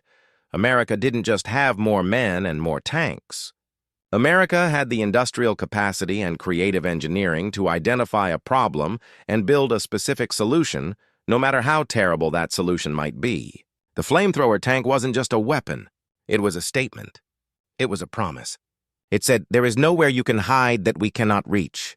There is no fortification strong enough to protect you. We will come for you, and we will burn you out. And before you think you know how this story ends, I need you to understand something crucial that most history books gloss over. By February 1945, Japan had become the undisputed master of defensive warfare in the Pacific. This wasn't propaganda. This wasn't bluster. This was hard-won expertise written in American blood across a dozen islands. Lieutenant Takeshi Yamamoto wasn't some deluded fanatic believing his own side's lies. He was a professional military engineer who had studied at the Imperial Army War College, who had been in combat since Guadalcanal, who had personally overseen the deaths of hundreds of American Marines through expertly designed killing zones. When he looked at his defenses on Iwo Jima, his confidence wasn't misplaced. It was earned. Let me take you back to understand exactly what the Americans were up against and why Japanese defenders had every reason to believe they were sitting in impregnable fortresses. The Battle of Tarawa in November 1943 had been a bloodbath. The Marines had attacked with overwhelming force, 4,000 men against 2,500 Japanese defenders, and it had taken them 76 hours of the most savage fighting in Marine Corps history to secure the island. American casualties, 3,100 killed and wounded. Japanese casualties, 4,700 killed. But the casualty ratio wasn't what kept Marine commanders awake at night. It was the nature of the fighting itself. The Japanese defenders on Tarawa had fought from log and concrete bunkers that shrugged off naval bombardment. They had firing ports positioned so perfectly that American riflemen couldn't get an angle on them. They had interlocking fields of fire that turned the beaches into slaughter zones. Marines had tried everything. Artillery barrages that consumed hundreds of tons of shells and barely scratched the fortifications. Naval gunfire from battleships that hit with the force of freight trains and still left the bunkers intact. Combat engineers with satchel charges crawling forward under withering fire to blow entry holes. And even when they got inside, they found Japanese soldiers waiting in the darkness with bayonets and grenades, fighting to the death in hand-to-hand combat. Every bunker was a battle unto itself. Every pillbox required its own assault plan. Every cave meant sending men into darkness to fight an enemy who knew every corner and had nothing to lose. Major General Julian Smith, commanding the 2nd Marine Division at Tarawa, wrote in his after-action report, "We need a weapon that can neutralize fortified positions without requiring infantry to close within hand grenade range. Current casualties are unsustainable." He wasn't exaggerating. The Marines had taken 3,300 casualties in 76 hours. At that rate, they'd lose an entire division every 2 weeks. And Tarawa was just one island. There were hundreds more between the Marines and Tokyo. But if Tarawa was bad, Peleliu in September 1944 was worse. So much worse. Colonel Kunio Nakagawa had taken everything learned at Tarawa and elevated it to an art form. Instead of defending at the beaches where American naval gunfire and air support could reach him, Nakagawa pulled his forces back into the Umurbrogol Mountains, a nightmarish landscape of coral ridges and limestone caves. He'd spent months fortifying this terrain, creating a defensive system that would become the template for every subsequent Japanese defense in the Pacific. 500 caves connected by tunnels with firing ports that could hit the valleys below from multiple angles. Reinforced command bunkers deep enough to survive 1,000-pound bombs. Ammunition depots and hospitals carved into solid rock. Water cisterns and food storage for months-long sieges. It was fortress warfare taken to its logical extreme. The Marines thought they'd take Peleliu in 4 days. It took 74 days. It took 2 entire Marine divisions and an Army regiment. It took 28,000 casualties. And even then, there were still Japanese soldiers fighting from the caves when the island was declared secure. Captain Hiroshi Tanaka, now commanding defenses on Iwo Jima, had studied the Peleliu reports obsessively. He'd interviewed survivors who'd escaped to other islands. He'd read Colonel Nakagawa's defensive plans that had been recovered from his command bunker. Tanaka understood the lesson perfectly. Japanese soldiers in properly constructed fortifications were almost impossible to dislodge without massive casualties. The mathematics were simple and brutal. An American infantry company assaulting a reinforced bunker could expect 50% casualties before they got close enough to attack. Combat engineers approaching with demolitions faced rifle and machine gun fire from multiple angles. Even when they successfully destroyed one firing port, there were usually 2 or 3 others covering the same approach. Tanks couldn't elevate their guns high enough to hit cave entrances carved into cliff faces. Artillery had to score direct hits on apertures sometimes no bigger than a rifle barrel. Naval gunfire might collapse a cave entrance, but it rarely killed the defenders inside, who simply dug themselves out and resumed fighting. Colonel Baron Takeichi Nishi, who commanded the Japanese tank regiment on Iwo Jima, had famously said, "Give me caves and concrete and I'll hold off 10 times my number." He wasn't boasting. He was calculating, and by every metric available in early 1945, he was correct. The Japanese defensive doctrine for Iwo Jima was the culmination of everything they'd learned since Guadalcanal. Lieutenant General Tadamichi Kuribayashi, the overall commander, had actually traveled to the United States in the 1920s and studied American industrial capacity. Unlike many of his fellow officers, he harbored no illusions about Japan's ability to win a prolonged war against American production. But he understood that every day Japan held Iwo Jima. Every week they delayed the American advance. Every month they bought with the blood of American Marines, pushed back the inevitable invasion of the home islands. His strategy was simple: make the Americans pay so dearly for every yard of volcanic ash that they'd think twice about invading Japan itself. To that end, Kuribayashi had prepared Iwo Jima like no island before it. 21,000 Japanese soldiers garrisoned an island 8 square miles in size. That's 2,600 defenders per square mile, the highest concentration of military force in the Pacific War. They'd built 1,400 pillboxes and bunkers. They'd laid miles of underground tunnels connecting defensive positions so soldiers could move without being exposed to American fire. They'd pre-sighted every artillery piece on every potential landing zone and approach route. They'd buried mines by the thousands and strung barbed wire until the entire island looked like an industrial nightmare. And unlike previous islands where Japanese commanders had ordered banzai charges that threw away lives in futile attacks, Kuribayashi had strictly forbidden any such wasteful tactics. His men would fight from prepared positions. They would make the Americans come to them, and they would make them pay in blood for every foot of ground. Don't go anywhere because you need to hear what happened when these two forces collided. Lieutenant Yamamoto's confidence in his bunker wasn't just optimism. His specific position was a masterpiece of military engineering. The bunker itself measured 30 feet by 20 feet, reinforced with concrete walls 6 feet thick, topped with 8 feet of volcanic rock and sandbags.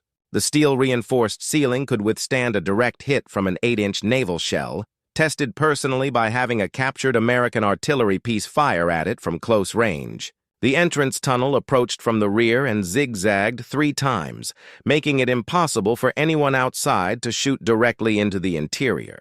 The firing ports were constructed with overlapping steel plates that protected the gunners while allowing wide fields of fire. A backup exit tunnel led to another position 70 yards away, meaning even if the Americans somehow breached the main entrance, the defenders could escape and continue fighting. The ventilation system, crude but effective, drew fresh air from pipes concealed in the rocks above. Water came from a cistern carved into the volcanic rock, holding enough for 3 weeks. Ammunition? Yamamoto had stacked 30,000 rounds for the machine guns, 500 rounds for the anti-tank gun, and 200 hand grenades. This position had cost 300 man-hours of labor to construct, overseen by Lieutenant Jiro Hasegawa, a civil engineer from Kyoto who'd built bridges before the war. Hasegawa had personally calculated every angle, every thickness, every reinforcement point. "This bunker will be here long after the war is over," he'd told Yamamoto. "They'll have to use us as a museum because they'll never knock it down." When the first wave of Marines crossed the beach on the morning of February 19th, Yamamoto's sector performed exactly as designed. His interlocking machine gun positions caught the Americans in a crossfire that turned the volcanic ash red. The Marines couldn't advance, couldn't retreat, could only burrow into the black sand and pray. Yamamoto's anti-tank gun crew, led by Sergeant Kenji Watanabe, knocked out 2 Sherman tanks in the first 20 minutes, both direct hits that turned the American armor into burning coffins. Watanabe was a veteran of the China campaign who'd been destroying enemy vehicles since 1938. He knew exactly where to aim, exactly when to fire, exactly how to lead a moving target. His gun was positioned in a concrete emplacement with a slit so narrow that American tankers would have to be impossibly lucky to hit it. From inside the bunker, watching through his periscope, Yamamoto felt a savage pride. This was going exactly as planned. The Americans would break themselves against his defenses like waves against a seawall. Their tanks couldn't hurt him. Their infantry couldn't reach him. Their artillery couldn't see him. He was invincible. And then that strange Sherman with the missing gun turret began rolling forward through the carnage on the beach. Yamamoto watched it with clinical interest, wondering when it would hit a mine or catch an anti-tank round. But it kept coming, following a cleared lane marked by engineers, moving with surprising speed for such rough terrain. It seemed to be heading directly toward a bunker complex 400 yards down the beach from Yamamoto's position, a cluster of 3 interconnected pillboxes that had been hammering the Marines for the past hour. Yamamoto could see Captain Tanaka standing in the observation post of the primary bunker, directing fire from his men. Good man, Tanaka, professional, calm under fire. He'd hold that position until hell froze over. The weird American tank was now 200 yards from Tanaka's bunker, well within range of the anti-tank guns. But nobody was shooting at it. Why would they? It wasn't threatening. It had no main gun. It was just sitting there, buttoned up, tracks churning, engine roaring. And then the dragon breathed. Yamamoto would remember this moment for the rest of his life, however long that turned out to be. He watched through his periscope as a tongue of flame erupted from that strange apparatus on the Sherman's hull. Not flame like from a flamethrower. Not flame like from burning gasoline. This was something else entirely. A solid stream of burning liquid that arced through the air like a fire hose. A screaming jet of orange and white that covered the distance to Tanaka's bunker in less than 2 seconds. The flame hit the concrete fortification and splashed like water, like liquid, but instead of running off, it stuck. It clung to the concrete. It flowed into the firing ports. It poured through every gap and crevice like molten lava, finding cracks in stone. Yamamoto watched in mounting horror as fire consumed Tanaka's bunker, flames so intense they made the concrete glow. The temperature inside that bunker must have instantly become unbearable. Not hot, not burning hot, something beyond temperature, beyond measurement. The kind of heat that didn't just burn flesh but vaporized moisture from the air, turned oxygen into a superheated weapon, made steel too hot to touch and concrete too hot to be near. For 5 seconds, 10 seconds, 15 seconds, the flame kept coming, a sustained blast that seemed impossible, that defied everything Yamamoto understood about flamethrowers. Portable flamethrowers, the kind infantry carried, sputtered out after 2 or 3 seconds. They had range measured in yards, not hundreds of feet. They were close-range weapons, dangerous to the user, unreliable, easily countered. But this was something else entirely. This was industrial fire. This was engineered destruction. This was hell-made mobile and mounted on tank treads. When the flame finally stopped, black smoke poured from every opening in Tanaka's bunker. The concrete itself seemed to be smoking, radiating heat so intense that Yamamoto could feel it through his periscope from 400 yards away. For a moment, nothing moved. Then a Japanese soldier burst from the rear entrance of the bunker, his uniform on fire, his hair on fire, his skin on fire. He ran 3 steps before collapsing. Another soldier appeared, then another, all burning, all dying, all desperately trying to escape the inferno. Yamamoto counted 6 men before they stopped coming. Tanaka's bunker had held 23 soldiers. The strange Sherman sat idling for a moment, then rotated its turret toward the second pillbox in the complex. The dragon breathed again. This time, Yamamoto was ready, watching intently, trying to understand what he was seeing. The flame projected in a tight stream for the first 50 yards, then began to spread into a fan pattern. When it hit the second pillbox, the flame seemed to actively seek out openings. It flowed through the firing port like water finding a drain. It curled around obstacles. It stuck to surfaces and continued burning. The napalm, though Yamamoto didn't know that word yet, was a jellied gasoline mixture specifically engineered by Standard Oil chemists to burn hotter and longer than regular fuel. It contained polystyrene and palm oil, mixed to create a substance that was liquid enough to spray but thick enough to stick. When it hit a surface, it clung like glue. When it burned, it consumed oxygen at a catastrophic rate, creating a vacuum effect that sucked air from lungs and pulled men toward the flames. In an enclosed space like a bunker, a single burst from the flamethrower tank created conditions that killed in seconds, even if the flames never touched you directly. The heat exceeded 2,000 degrees Fahrenheit at the point of impact.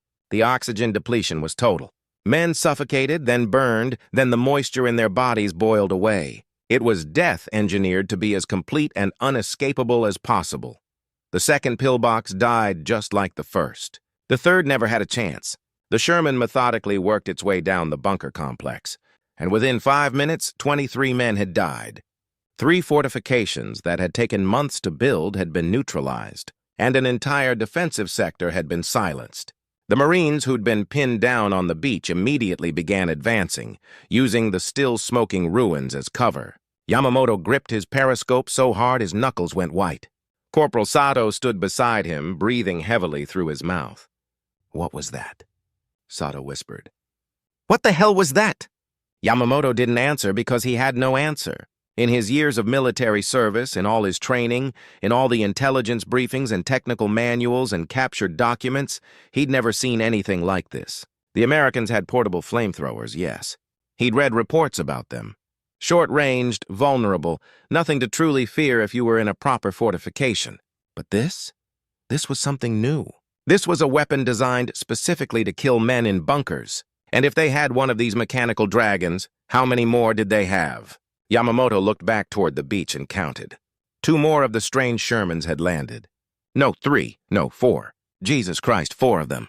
His commanding officer, Major Ichiro Kobayashi, appeared at the bunker's rear entrance, having run from the command post 200 yards away. Kobayashi was a career officer, 38 years old, a veteran of battles from China to the Philippines. His face was pale. "I need to warn the other sectors," Kobayashi said, his voice tight with controlled panic. "I need to tell them about—" He gestured helplessly toward the burning ruins where Tanaka's bunker had been. "Tell them what?" Yamamoto asked. "How do we fight it? How do we stop it?" Kobayashi had no answer. And that more than the flames, more than the deaths, more than the shock of watching impregnable fortifications reduced to smoking tombs in minutes, that silence was what terrified them both. You're about to discover that this was only the beginning of the nightmare.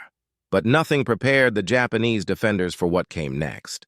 And you need to understand that these weren't untested troops panicking at their first taste of combat. These were hardened soldiers who'd survived the most brutal fighting of the Pacific War. March 3, 1945, 1400 hours. Northern sector of Iwo Jima. Sergeant Kenji Watanabe, the anti-tank gun specialist who'd knocked out 2 Shermans on the first day, had been repositioned to a bunker complex overlooking what the Marines called the meat grinder, a series of fortified hills that had consumed entire companies of infantry. Watanabe had been fighting Americans for 7 years, first in China, then in the Philippines, now here. He understood American tactics. He knew how they fought. He'd studied their doctrine captured from dead officers. The Americans were methodical, predictable, overwhelming, but not particularly creative. They relied on firepower to solve problems. Artillery first, naval bombardment second, airstrikes third, then infantry supported by tanks. It was a formula that worked through sheer weight of metal and bodies. Respectable, in its way, but ultimately just a more resource-intensive version of what every military did. Japan couldn't match their resources, but Japan could match their tactical competence, and superior defensive positions would make up the difference. Or so Watanabe had believed until 2 days ago, when he'd watched an entire platoon die in flames they couldn't escape. Now Watanabe crouched behind his Type 1 47mm anti-tank gun, positioned in a reinforced cave mouth with 6 feet of volcanic rock overhead and a firing port so narrow an American sniper would need divine intervention to hit it. His gun crew consisted of 4 men, himself as gunner, Private Takeshi Morita as loader, and 2 ammunition handlers. They'd practiced their drill until they could load and fire in under 4 seconds. Watanabe had personally ranged every potential approach route, marking distances with stakes he could see through his sights. Any American tank that came within 1,000 yards was a dead tank. His position was perfect. The cave extended back 50 feet to a secondary chamber where they stored ammunition and could retreat if the position became untenable. The entrance zigzagged so fire from outside couldn't reach them directly. Ventilation shafts provided air and a secondary escape route if needed. Watanabe had spent 3 days fortifying this position, and he was confident it could withstand anything the Americans threw at it. Then he saw 3 of the flamethrower Shermans advancing toward his sector, and his confidence evaporated like morning dew under the brutal Pacific sun. The lead tank was still 800 yards away, well beyond the range of infantry flamethrowers. Watanabe knew he should be safe. The Americans would have to get much closer for their weapon to be effective. He ranged his gun carefully on the lead Sherman, tracking its movement, waiting for it to enter his kill zone. At 500 yards, he'd fire. At that range, even the Sherman's frontal armor couldn't stop his 47mm armor-piercing round. The American tank crew would never know what hit them. But the Sherman stopped at 600 yards. Watanabe watched through his sight, confused. Why stop there? The tank was too far away to use its flamethrower, or at least it should have been. The Sherman's engine roared louder, black smoke puffing from its exhaust. The strange turret with its stubby cupola rotated slightly, and Watanabe realized with dawning horror that it was aiming directly at his position. That was impossible. Flamethrowers had a maximum range of maybe 50 yards. Even the most optimistic estimate put them at 75 yards. 600 yards? That was rifle range. That was anti-tank gun range. That was beyond any flamethrower he'd ever heard of. The Dragon breathed, and physics bent to American engineering. A stream of burning napalm erupted from the Sherman's projector with such force that it looked like a solid beam of fire. It arced through the air in a high parabola, compensating for distance the way artillery compensates, and fell directly onto the rocks above Watanabe's position. The burning jelly splashed across the volcanic stone and began flowing downward, seeking openings the way water seeks the lowest point. It poured over the edge of his firing port, a waterfall of liquid fire that flooded into his carefully constructed position. Watanabe screamed and threw himself backward, but Private Morita wasn't fast enough. The napalm caught him across the shoulders and back, and he went down screaming, flames consuming his uniform, his skin, his hair. The temperature inside the cave instantly became unbearable. The volcanic rock itself seemed to be burning, superheated to the point where touching it meant instant third-degree burns. Watanabe scrambled toward the rear exit, abandoning his gun, abandoning his position, abandoning everything except the desperate need to escape the inferno. He made it to the secondary chamber and found his ammunition handlers already fleeing through the escape tunnel. Behind him, the flames had spread to the ammunition stored near the gun position. Artillery shells began cooking off, detonating in the enclosed space with concussive force that collapsed part of the tunnel. Watanabe ran, crawled, clawed his way through the escape shaft, emerging into daylight 50 yards from his original position. His hands were burned, his face was burned, his lungs felt seared from breathing superheated air. Private Morita never emerged. The ammunition continued to explode for 10 minutes, and when it finally stopped, Watanabe's perfect defensive position was a smoking ruin. The anti-tank gun he'd maintained so carefully was slag. The cave that was supposed to protect them had become a crematorium, and the American flamethrower tank sat 600 yards away, idling, looking for its next target. Watanabe had destroyed dozens of American tanks in his career. He'd been decorated for bravery.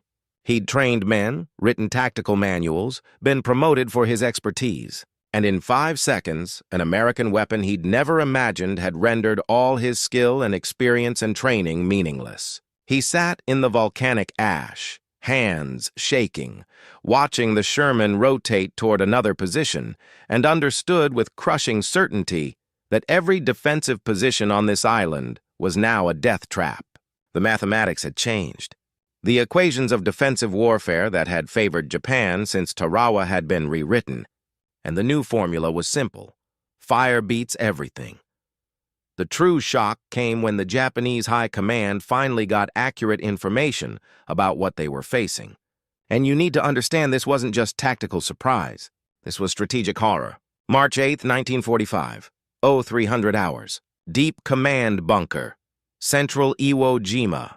Lieutenant Colonel Takeichi Nishi sat in the communications room reading reports from his surviving tank commanders and couldn't believe what he was reading. Nishi was possibly the most famous soldier on Iwo Jima, an Olympic gold medalist in equestrian before the war, educated in the United States, fluent in English, personal friend to American celebrities like Douglas Fairbanks and Mary Pickford. He understood Americans better than most Japanese officers. He knew their culture, their thinking, their industrial capacity. He'd traveled through Detroit and seen the automobile factories that could churn out a new car every minute. He'd watched the steel mills of Pittsburgh running 24 hours a day. He'd stood in awe before the Grand Coulee Dam and understood what American engineering could accomplish when properly motivated. So when other officers dismissed American capabilities, Nishi would quietly correct them with facts and numbers. He was a realist in an army of dreamers, and the reports he was reading now filled him with a cold, creeping dread that had nothing to do with personal fear and everything to do with terrible understanding. The American flamethrower tanks weren't a desperate improvisation, or a field modification, or a lucky innovation. They were a purpose-built solution to a specific problem, manufactured in quantity, deployed with doctrine and training, supported by specialized equipment. The reports from different sectors all told the same story. American M4A3 Sherman tanks modified with E4P5R1 flamethrower projectors manufactured by Crosby Steam Gauge and Valve Company. Maximum range 150 yards under optimal conditions. Fuel capacity 290 gallons of thickened napalm. Burn time 90 seconds of continuous flame. Effective range against fortifications. Verified at ranges up to 600 yards when used in indirect fire mode. Number observed, at least 8 confirmed, possibly more. Tactics: systematic elimination of fortified positions, working in concert with infantry and conventional tanks. Results: 100% effectiveness against every bunker, cave, and pillbox targeted. Japanese casualties: total within every position hit. Survivors: minimal, all with severe burns, most dying of wounds. Countermeasures attempted, none successful. Nishi set down the reports and rubbed his eyes. He'd been awake for 48 hours straight, and the words were beginning to blur together. But the meaning was crystal clear. The Americans had identified that Japanese defensive tactics relied on fortified positions. They'd analyzed the problem. They'd engineered a solution. They'd manufactured that solution in quantity. They'd trained crews to use it. They'd deployed it to the battlefield. And now they were systematically exterminating Japanese defenders who had no counter, no defense, no response except to die burning in positions that were supposed to keep them safe. Major Yoshitaka Hori, intelligence officer, entered the command bunker carrying more reports, his face grim.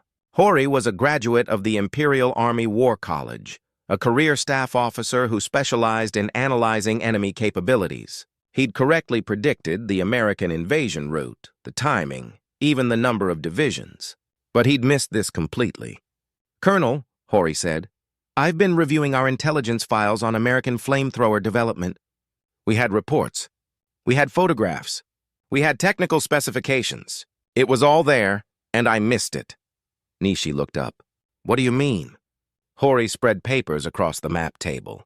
The Americans began development of mechanized flamethrowers in 1942. We captured documents about this in the Philippines. E1 prototype in 1943, using a different projector system. E2 and E3 models in 1944, gradually improving range and reliability. The E45 model they're using now entered production in October 1944. By December, they'd manufactured 60 units. By January 1945, they had 72 units operational. Marine Corps flamethrower groups were formed specifically to deploy these weapons. We knew all this. The information was in our files, and I did nothing with it because I couldn't believe they'd actually build such a thing in quantity. I thought it was propaganda. I thought it was experimental. I thought they'd have maybe one or two for testing purposes. His voice broke slightly. I was wrong, and men are dying because I was wrong. Nishi stood and walked to the map of Iwo Jima mounted on the bunker wall. Red marks indicated positions that had fallen. Black marks indicated positions destroyed. In just 2 weeks of fighting, the Americans had captured the southern third of the island and were grinding forward meter by meter through the central sectors. Every black mark represented a bunker or cave where men had died burning. There were dozens of black marks. "It's not your fault," Nishi said quietly. "I've been to America. I've seen their factories. I should have anticipated this. The Americans don't just fight with what they have. They fight with what they can build. Every problem they encounter, they engineer a solution. Every tactical challenge becomes a manufacturing challenge. We've built an island fortress, so they've built a fortress killer. It's logical. It's methodical. It's exactly what I should have expected from an industrial society at war." He traced his finger across the map. These positions here and here and here, all heavy fortifications, all destroyed by flamethrower tanks. And these positions, the ones that survived, they survived because the Marines haven't reached them yet. Not because they're better built or better defended, just because the flamethrower tanks haven't arrived yet. When those tanks arrive, those positions will fall too. And there's nothing we can do to stop it. Horry stared at the map, calculating casualty rates and survival probabilities with the cold precision of a trained staff officer. If they continue at this pace, if they have even 8 of these weapons operating continuously, they can neutralize every major defensive position on this island within 3 weeks. Faster if they bring in reinforcements. Nishi nodded slowly. They will bring reinforcements. That's what Americans do. They identify what works and they make more of it. By the end of this battle, there will be 20 of these tanks, maybe 30. And every island between here and Japan will face the same fate. He turned to look at Horry directly. "Write this in your report to Imperial Headquarters. Tell them the Americans have solved fortification warfare. Tell them caves and bunkers are no longer defensive advantages. Tell them every position we build, they can burn. Tell them the strategy that worked at Peleliu that we perfected here is now obsolete. Tell them all of that, and then tell them that I said we need to fundamentally rethink how we defend the home islands. Because what worked for 2 years no longer works at all. More. Disturbing still was what the American flamethrower tanks revealed about industrial philosophy and tactical thinking that separated the two nations' approaches to warfare. March 15, 1945, 1100 hours. Forward observation post, Northern Hills. Captain Masao Hayashi, artillery spotter, watched through his binoculars as a Marine infantry company prepared to assault a Japanese strongpoint 300 yards down the ridge. Hayashi was 29 years old, a former schoolteacher from Nagoya who'd been drafted in 1942. He'd fought on Saipan, survived when 90% of his unit was killed, been evacuated to Japan, then sent here to die more slowly. He'd made his peace with death weeks ago. What he couldn't make peace with was the sheer systematic efficiency of American killing. The Marine assault followed a pattern Hayashi had observed dozens of times now. First, artillery would saturate the target area. Not precision fire aimed at specific positions, but overwhelming bombardment that consumed hundreds of shells and turned the landscape into moonscape. Then naval gunfire if the target warranted it, battleship shells that arrived with freight train thunder and detonated with small earthquake force. Then air strikes if the position was important enough, dive bombers dropping 1,000-pound bombs with casual accuracy. And only then, only after everything that could be destroyed from a distance had been destroyed, would the infantry advance. But even the infantry didn't advance blindly.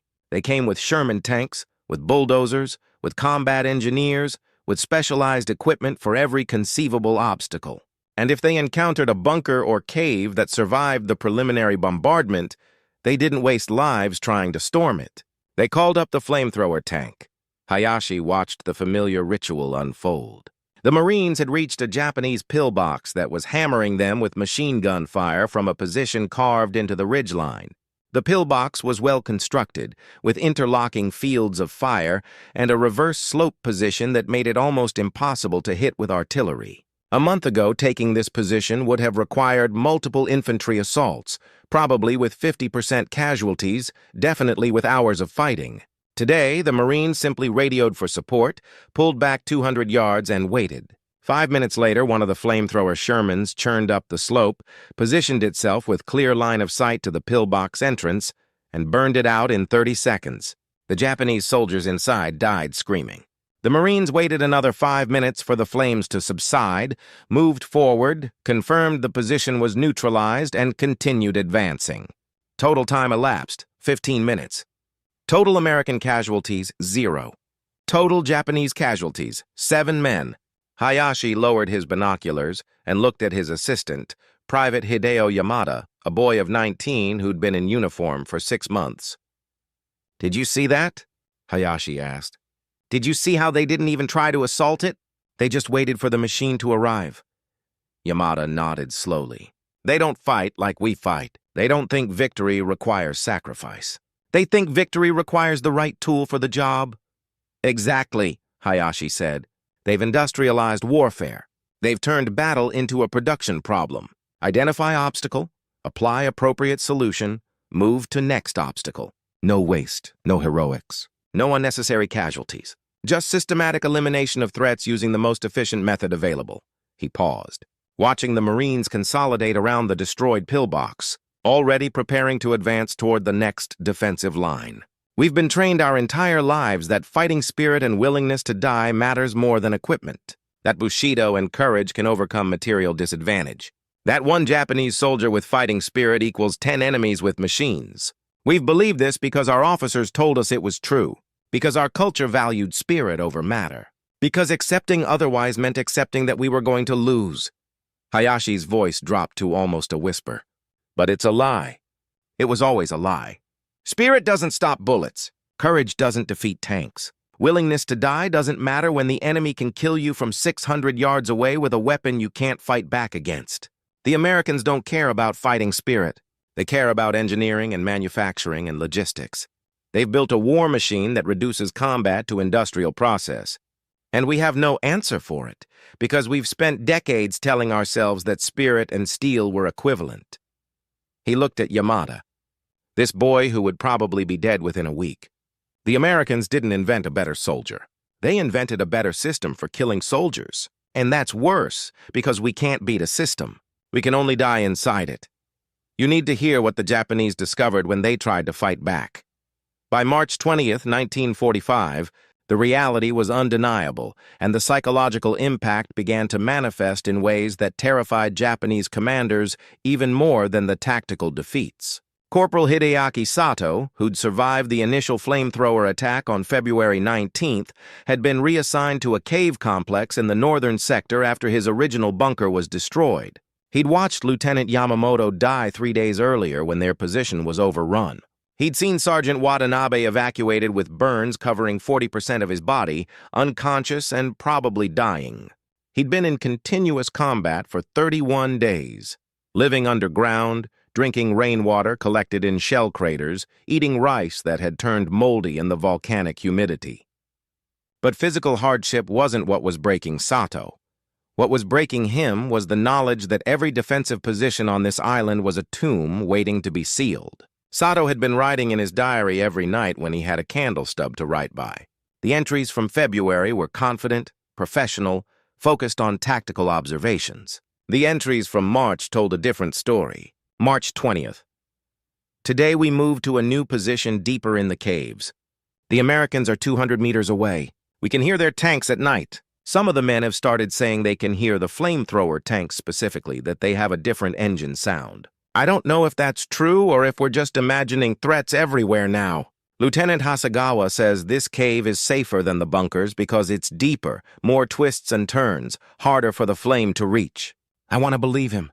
I can't believe him. I've seen what that flame does. It flows like water. It finds every gap. It seeks out living things like it's alive itself. March 21st. One of the men, Private Ito, refused to return to his post this morning. He said he'd rather be shot for cowardice than burned alive. Sergeant Fukuda tried to order him back to position, and Ito just laughed. Not defiant, not angry. Just laughed like someone who's seen a joke nobody else understands. Fukuda looked at the rest of us and nobody said anything. Because we all understand the joke. We're all already dead. We're just waiting for the fire to make it official. Fukuda let Ito sit in the rear of the cave. What else could he do? Shoot one of our own when the Americans will do it for us soon enough? We're ghosts fighting other ghosts. Nothing matters anymore. March 22nd. The Americans hit another cave today. 70 meters from ours. We heard the men screaming. They screamed for a long time. When men are shot, they usually die quickly. When men are burned, they die slowly. We heard them begging to be killed. We heard them begging for water. We heard them crying for their mothers. And then we heard nothing. And that was worse than the screaming because that meant the fire had won. That meant the next time it could be us. I don't want to die by fire. I've written a letter to my mother explaining that if I'm missing, she should assume I died quickly. I don't want her to know the truth. I don't want anyone to know how we really died here. The letters home, when they could be smuggled off the island by submarine, told the story that official reports couldn't capture. Private Takeshi Morita's family would later receive a letter he'd written on March 10th, 3 days before he died. Dear Mother, I'm writing this knowing you may never receive it, but I need to put these words somewhere. I need someone to know what happened to us. The Americans have brought a new weapon. I don't know what else to call it except dragon. It breathes fire like the dragons in the old stories, except this is real and there's no hero to slay it. We built fortresses here. We spent months digging, building, reinforcing. Officers told us we were safe, that American tanks couldn't hurt us, that we could hold out for months. They were wrong. The dragon came and burned us out in minutes. Men I'd served with for 2 years died screaming, and there was nothing any of us could do to help them. We had rifles, machine guns, anti-tank guns, mortars, artillery. None of it mattered. You can't shoot fire. You can't stab fire. You can't fight fire with courage or spirit or willingness to die. You can only burn. Mother, I'm scared. I'm more scared than I've ever been in my life. Not scared of dying, I made peace with that when I enlisted. I'm scared of how I'm going to die. I'm scared of burning. I'm scared that when the dragon comes for my position, I won't be brave. I'm scared I'll run or scream or beg, and my last moments will be cowardice and pain. I'm sorry. I'm sorry I'm not the son you raised to be brave. I'm sorry the war has made me into someone who's afraid to die. I love you. Please remember me as I was before this island, before the fire, before I learned what terror really means. Private Morita died on March 13th when his position was attacked by 2 flamethrower tanks operating in concert. His body was never recovered. His letter reached his mother in June 1946, delivered by a survivor who'd carried it through the rest of the war. Make sure you understand what this meant for Japanese military doctrine going forward. The deeper the Japanese penetrated into their defensive positions, the more they understood how completely the Americans had solved the tactical puzzle that had defined Pacific warfare for 3 years. March 25, 1945. 0600 hours. Deep Cave System, Central Highlands. Lieutenant Jiro Hasegawa, the civil engineer who designed so many of the island's fortifications, sat in a command meeting with the surviving officers of the Central Sector. Hasegawa had lost 20 pounds since the invasion began. His hands shook constantly now, though whether from malnutrition, stress, or the early stages of shock he couldn't tell.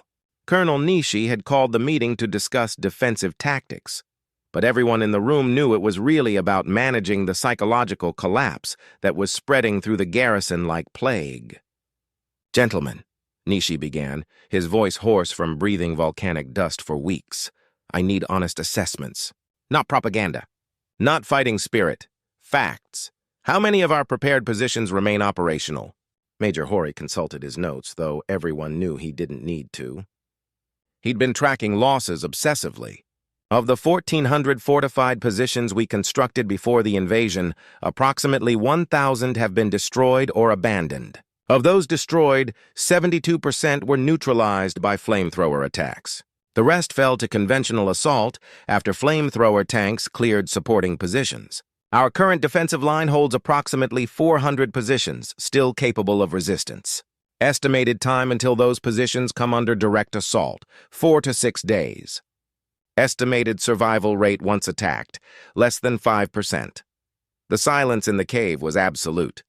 Finally, Captain Hayashi, the artillery spotter, spoke up. "Colonel, we need to discuss what's happening to discipline. Men are abandoning positions before they're attacked. They're saying they'd rather die fighting in the open than burn in caves. We've had 17 confirmed cases of self-inflicted wounds in the past week. Men are shooting themselves in the foot to get evacuated from forward positions. Some are shooting themselves in the head because they know there's no evacuation, no hospital, no escape." He paused, struggling with the words. "Sir, our men are more afraid of our own defensive positions than they are of American bullets. They're more afraid of the caves we built to protect them than they are of dying in the open. The psychology has completely inverted. Fortifications were supposed to make men feel safe. Now fortifications feel like coffins we're being ordered to climb into." Nishi nodded slowly. "I know. I've seen it. I've talked to the men. And I can't tell them they're wrong because they're not wrong. Every cave, every bunker, every position we fortified has become a trap. The Americans have systematized our extermination. They've turned bunker clearing from an assault operation into an industrial process." He stood and walked to a map sketched on the cave wall. "Let me show you their doctrine because I've been watching them, timing them, analyzing their methods. When the Marines encounter a fortified position, they follow a checklist. First, they attempt to suppress it with conventional fire, machine guns, and rifles. If that fails, which it usually does because our positions are well constructed, they call for support. Average response time, 8 minutes. The flamethrower tank arrives, positions itself at optimal range, usually 100 to 150 yards. Engagement time, 30 to 45 seconds of continuous flame. Wait time after engagement, 5 minutes to allow flames to subside and oxygen to return. Inspection and confirmation, 2 minutes. Total time from contact to neutralization, 15 to 20 minutes. Total Marine casualties in this process. Average of 0.3 per engagement, meaning 1 casualty every 3 or 4 bunkers. Compare that to pre-flamethrower doctrine where assaulting a single bunker could cost an entire squad. Lieutenant Hasegawa felt sick. We designed these positions to require massive casualties to overcome. We calculated that each bunker would cost the Americans 10 to 15 men. We thought that multiplication across 1,400 positions would make the invasion unsustainable. The mathematics supported us, except the Americans changed the mathematics. They removed the casualty variable entirely. They made bunker clearing essentially casualty-free for their forces, which means our defensive multiplication factor went from 1 bunker equals 10 American casualties to 1 bunker equals 0.3 American casualties. The equation we built the entire defense around has been invalidated. Major Hori added, and it's worse than that because the flamethrower tanks don't operate in isolation. They're integrated into combined arms tactics we can't counter. Conventional Shermans provide covering fire and suppress any anti-tank positions that might threaten the flamethrower tank. Infantry screens against infiltration attempts. Artillery targets any position that might engage the flamethrower tank during its approach. It's not just a weapon. It's an entire system built around a specific tactical problem: how to kill fortified defenders with minimal attacker casualties. And they've solved it. Completely. Don't click away because what happened next reveals the true horror of industrial warfare. The breaking point came on March 28, 1945, when the accumulated psychological pressure finally shattered the illusion that courage and determination could somehow compensate for technological obsolescence. Captain Hiroshi Tanaka, who'd somehow survived the initial flamethrower attack on February 19th by being in a different section of his bunker complex, had spent 37 days watching his defensive sector disintegrate position by position. He'd been a model officer before the invasion, professional, competent, confident in his training and his men. But 37 days of watching soldiers burn alive in fortifications he'd told them were impregnable had hollowed him out. When Major Kobayashi found Tanaka that morning, the captain was sitting outside his command cave, weapon disassembled beside him, staring at nothing. "Captain," Kobayashi said carefully, "you're exposed. American snipers could—" "Let them," Tanaka interrupted. His voice was flat, emotionless, dead. "Let them shoot me. It's faster than burning." Kobayashi sat down beside him, both men now silhouetted against the morning sky, both men now targets. "How many?" Kobayashi asked. "How many men have you lost?" "All of them," Tanaka said. "Every single man who was in my original command. 143 soldiers. Some died to bullets. Some died to shells. Most died to fire. I told them they were safe.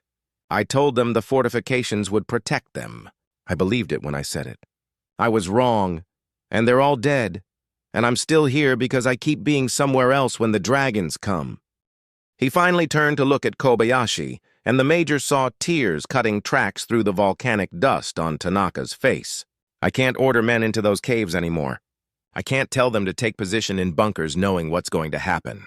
I can't look them in the eyes and say, 'Hold this position,' when holding that position means dying by fire. The Americans aren't fighting us, Major. They're exterminating us. They're systematically burning us out like we're vermin in the walls. And we have no counter, no defense, no response except to die more slowly." Kobayashi had no answer because Tanaka was right. The major had been compiling casualty reports, and the numbers told a story that Japanese military doctrine had no framework to process. Of the approximately 19,000 Japanese soldiers killed on Iwo Jima so far, over 40% had died in fortified positions attacked by flamethrower tanks. Not killed in assault, not killed in combat, killed in positions that were supposed to be safe, by a weapon that specifically negated every defensive advantage those positions provided. The Americans had identified Japan's core defensive strategy, analyzed it, engineered a counter, and deployed that counter with industrial efficiency. It was problem-solving applied to mass killing, and it was devastatingly effective. "I know," Kobayashi said quietly. "I've lost most of my command, too. But we have our orders. We hold as long as possible. We make them pay for every yard. We delay the invasion of the homeland." "Pay with what?" Tanaka asked, his voice rising. "They're not paying. That's the point. That's what I'm trying to tell you. They're not taking casualties. They roll up with their metal dragons, burn us alive, and move on. Their cost is fuel and ammunition. Our cost is men. They're winning a war of attrition where only one side is taking attrition. How do we delay anything when we're being exterminated for free?" The conversation was interrupted by the sound of engines, the distinctive rumble of Sherman tanks.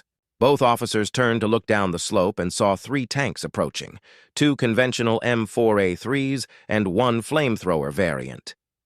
They were heading toward a cave complex 400 yards away, a position held by 30 men under Lieutenant Yamada's command. Tanaka and Kobayashi watched in silence as the tactical ballet unfolded. The conventional Shermans took up covering positions. Marine infantry spread out in a loose cordon. The flamethrower tank advanced to within 100 yards of the cave entrance. The dragon breathed. Even from 400 yards away, Tanaka and Kobayashi could feel the heat, could see the flames pouring into the cave mouth like liquid fury, could hear the screams of men who had seconds to live. The flamethrower tank maintained its stream for what seemed like forever but was probably 45 seconds. When it stopped, black smoke poured from the cave entrance. No one emerged. 30 men dead. Time elapsed, maybe 3 minutes from when the tanks arrived to when the last scream faded. Marines were already advancing toward the cave to confirm the kill. "This is our future," Tanaka said, standing up slowly. "This is how we all die. Not in battle. in an industrial process where we're the raw material being consumed. The Americans have made war into manufacturing, and we're being manufactured into corpses. I can't do this anymore, Major. I can't watch it anymore. I can't order it anymore. I'm done. He walked away from Kobayashi, heading deeper into the cave system, and the Major didn't try to stop him. Captain Tanaka was found dead 2 days later, a single bullet through his head, his service pistol in his hand. The official report listed him as killed in action. The truth was written in a note found in his pocket. I choose the bullet over the flame. Forgive me.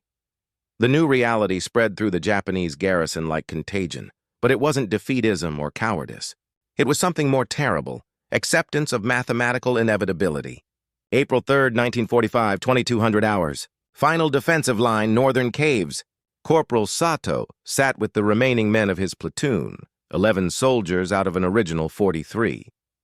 They were gathered around a small fire in a deep cave, burning scraps of wood they'd salvaged, sharing the last of their rice. Above them, maybe 200 feet of volcanic rock and reinforced tunnels. Below them, ammunition and weapons stockpiled for a last stand. Around them, the accumulated supplies of 5 months of preparation. None of it mattered anymore. "How long do we have?" asked Private Matsuda, a boy of 20 who'd been on Iwo Jima for 6 months and looked 60. Sato considered the question seriously. "Americans are maybe 800 yards from our sector. At their current pace, they'll reach our defensive line in 2 days. Maybe 3 if we're lucky and they consolidate first. And then they burn us out like they've burned out everyone else." The soldiers sat in silence, processing the certainty of death, not the abstract possibility that all soldiers lived with, but the concrete knowledge that in 48 to 72 hours they would die burning in this cave. "My brother died at Saipan," Matsuda said suddenly. "In my last letter from home before communications were cut, my mother said they never found his body. She said she lights incense every day and prays he died quickly. I can't write to her anymore, but if I could, what would I tell her? That I'm going to die exactly like my brother probably died? Burning in a hole in the ground while Americans with flamethrowers clear us out like rats?" Sergeant Fukuda, the ranking survivor, spoke up. "We fight because we're soldiers. We fight because we have orders. We fight because the alternative is surrender, and we've been told surrender isn't an option. But mostly we fight because not fighting means admitting that everything we've done here, all the men we've lost, all the positions we've defended, was meaningless. And I can't accept that. I can't believe my friends died for nothing. So we fight and we die. And maybe our deaths delay the Americans by hours or days. And maybe those hours or days matter somehow in ways we can't understand." Corporal Sato looked at his sergeant. This man he'd served with for 18 months and saw the desperate hope in his eyes. Hope that death would have meaning. Hope that sacrifice would matter. Hope that the equation balanced somewhere, somehow. Sato wanted to believe it. God, how he wanted to believe it. But the mathematics were too clear. The Americans were losing approximately 1 man for every 10 Japanese killed.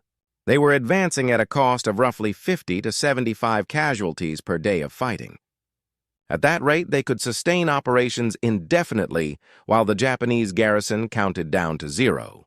The Americans had cracked the code of fortification warfare, and once you cracked the code, the rest was just execution. Industrial execution. Systematic execution. But execution nonetheless. "We'll fight," Sato said finally. "Not because it matters strategically. Not because we'll win. Not because it changes anything. We'll fight because dying fighting is better than dying waiting. When the dragons come, we go out shooting.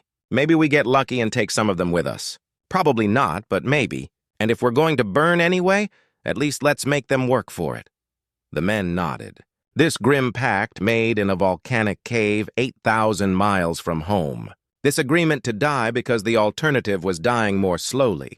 They checked their weapons, counted their ammunition, made their peace with whatever gods they still believed in, and they waited for the dragons to arrive.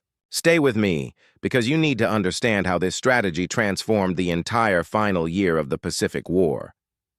The decisive moment came on April 8, 1945, in a canyon the Marines had named Death Valley. And what happened there would prove beyond any doubt that the era of defensive fortification warfare in the Pacific was over. Lieutenant Hasegawa, The civil engineer who designed so much of Iwo Jima's defensive network had survived this long through a combination of luck and mathematical thinking. When positions fell, he retreated to the next line.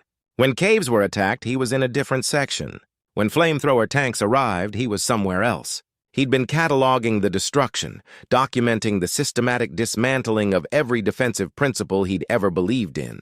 He'd counted 73 positions destroyed by flamethrower attacks. He'd timed the American doctrine and confirmed Colonel Nishi's estimates, 15 to 20 minutes per bunker, 0.3 casualties per engagement. He'd calculated that at current rates, the entire Japanese garrison would be eliminated within 72 hours. Death Valley was supposed to be the final strong point, the place where geography and engineering combined to create an unbreakable defense. The canyon was narrow, maybe 50 yards wide, with sheer rock walls rising 100 feet on both sides. The canyon floor was pre-sighted by machine guns, mortars, and artillery. The walls were honeycombed with caves at multiple levels, each cave reinforced, each cave with multiple firing ports, each cave connected to others by tunnels. An enemy advancing through the canyon would face interlocking fire from positions they couldn't see, couldn't suppress, couldn't assault directly. It was fortress warfare perfected, the ultimate expression of everything Japan had learned about defensive combat. 240 men defended Death Valley. They had ammunition for weeks, water for days, enough supplies to hold indefinitely if supplies were the limiting factor. They had orders to hold at all costs. They had faith that this position, at least, could not be breached. The American attack began at 800 hours with the usual preliminary bombardment. Artillery saturated the canyon with high explosive and white phosphorus. A 40-minute barrage that consumed thousands of shells and accomplished almost nothing because the Japanese were deep in caves that artillery couldn't reach. Naval gunfire followed, battleship shells that shook the ground but merely chipped at volcanic rock without penetrating the defenses. Airstrikes came next. Corsairs diving down to drop napalm and bombs that created impressive fireballs and zero casualties. At 0900, the bombardment ceased, and there was a moment of silence that Lieutenant Hasegawa recognized as the tactical pause before assault. The Japanese defenders rushed to their firing ports, expecting to see Marine infantry advancing into the kill zone. Instead, they saw 5 flamethrower tanks entering the canyon in single file, spaced 30 yards apart, with infantry following at a safe distance behind. Hasegawa watched from his position halfway up the eastern wall of the canyon and felt his heart sink. 5 of them. 5 Dragons. More flamethrower capability than he'd ever seen deployed simultaneously. The lead tank was 200 yards into the canyon when the Japanese opened fire. Machine guns hammered at it from a dozen positions. The tank buttoned up, flames sparking off its armor, tracks churning forward. An anti-tank gun fired from a cave mouth on the western wall, the 47mm round striking the Sherman's frontal armor and ricocheting into the sky. The tank didn't even slow down. It rotated its turret toward the anti-tank gun position and breathed fire. From 200 yards away, the stream of burning napalm arced through the air and splashed against the cave entrance. The flow was so heavy, so sustained, that it looked like someone had opened a pipeline to hell. The napalm poured into the cave, found the ammunition stored inside, and the entire position detonated in a massive secondary explosion that collapsed part of the canyon wall. The second flamethrower tank was already engaging another position. The third had stopped to fire at a machine gun nest halfway up the eastern wall. The fourth and fifth tanks provided support, their flamethrowers sweeping across cave mouths that might contain threats. And behind them all, the Marine infantry advanced methodically, clearing caves the tanks had softened, securing positions, preparing for the next phase. Hasegawa watched in growing horror as his masterpiece of defensive engineering was systematically dismantled. The Americans weren't trying to storm the canyon. They weren't sacrificing men in frontal assaults. They were simply walking forward behind a moving wall of flame, burning out every position as they went. When Japanese soldiers retreated deeper into the caves to escape the flames, the Marines followed with more flamethrowers, infantry portable units that cleared tunnels with methodical efficiency. When defenders tried to flee through rear exits, They ran into Marine positions that had infiltrated through side canyons to cut off escape routes. When Japanese officers ordered banzai charges to try to reach the tanks, machine gun fire from supporting infantry cut them down before they covered 20 yards. It was a battle only in the technical sense that men were shooting at each other. In reality, it was an industrial clearing operation, closer to fumigating a building than fighting a battle. The Americans had identified every position in the canyon, mapped every cave, timed every field of fire. They knew where the Japanese were, what weapons they had, what approaches they covered, and they'd brought exactly the right tools to neutralize every single position with minimal risk to their own forces. By 1100 hours, the Americans had advanced 300 yards into the canyon. By 1300 hours, they'd reached the halfway point. By 1500 hours, they were consolidating control of the far end, trapping the surviving Japanese in caves that were now surrounded. Lieutenant Hasegawa sat in a small chamber off the main tunnel, listening to his radio operator relay reports from other positions. Each report was the same: position overrun, position destroyed, position silent. Of the 240 men who'd defended Death Valley that morning, maybe 70 were still alive by late afternoon, and those 70 were trapped in caves that would be cleared tomorrow, or the next day, or the day after that. The timeline didn't matter. The outcome was certain. Hasegawa had spent his entire adult life studying engineering, believing that mathematics and physics and careful design could solve any problem. He'd designed fortifications that should have been impregnable, calculated fields of fire that should have been perfect, built positions that should have lasted months under siege. And in 7 hours, the Americans had invalidated every calculation, violated every assumption, demonstrated that engineering plus industrial capacity plus systematic doctrine beat fortifications every single time.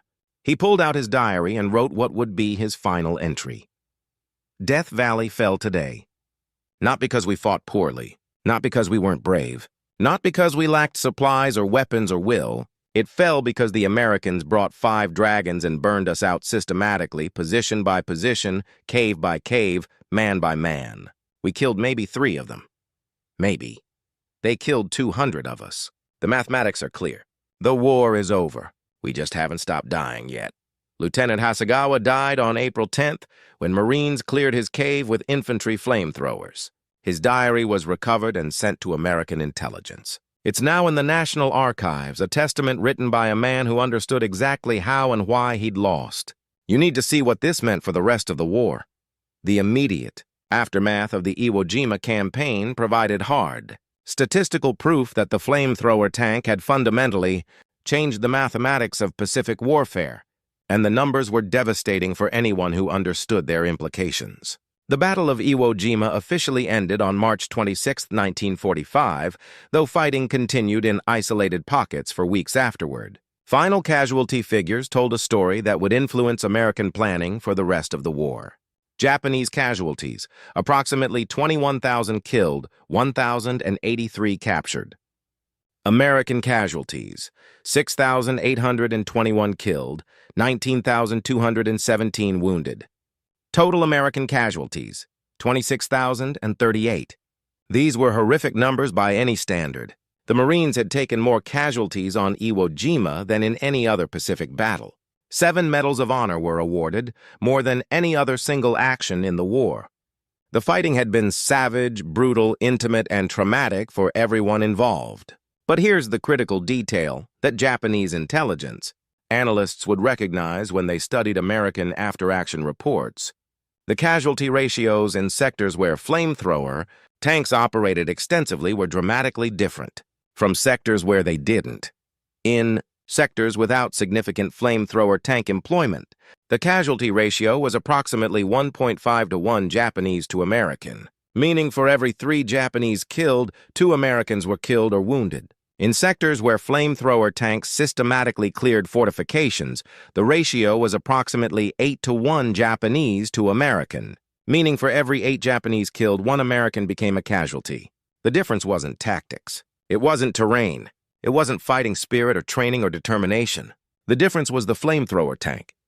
Marine Corps analysis showed that of the approximately 1,400 fortified positions on Iwo Jima, at least 823 were directly engaged by flamethrower tanks. Of those 823 positions, 817 were neutralized with minimal American casualties. Success rate, 99.3%.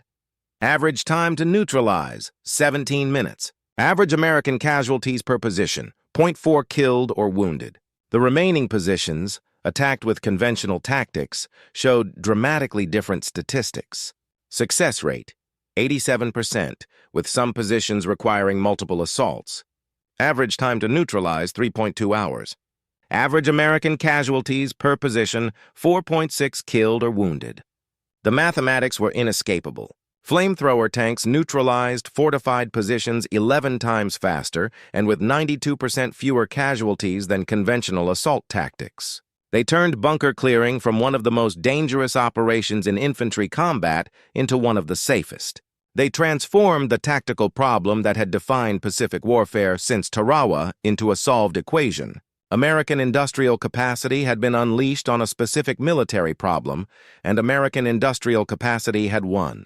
The Pacific Fleet Commander, Admiral Chester Nimitz, wrote in his final report on Iwo Jima, "The mechanized flamethrower has proven to be the single most effective weapon against fortified positions in the Pacific theater. Recommend maximum production and deployment to all forward areas in preparation for subsequent operations." Translation: build more dragons. Build as many as possible. Because we've found the weapon that wins island battles with acceptable casualties, and we need that weapon for every island between here and Tokyo.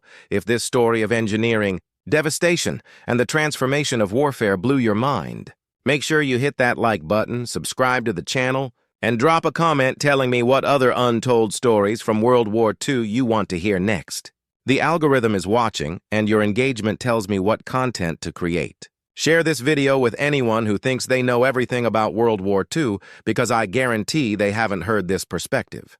We're doing history differently here, telling the stories that textbooks gloss over, revealing the human cost behind the statistics, exploring how warfare actually worked rather than how we wish it worked. Next week, we're diving into another shocking story about American industrial problem-solving in World War II that Japan never anticipated. Trust me, you won't want to miss it. Click that notification bell so you're first to see it when it drops. Thanks for watching, thanks for sticking with me through this entire journey, and remember, history isn't just about who won and lost. It's about why they won and lost. It's about the decisions made, the technologies deployed, the human beings who lived and died in circumstances we can barely imagine. That's the history worth telling. That's the history we explore here. See you in the next one.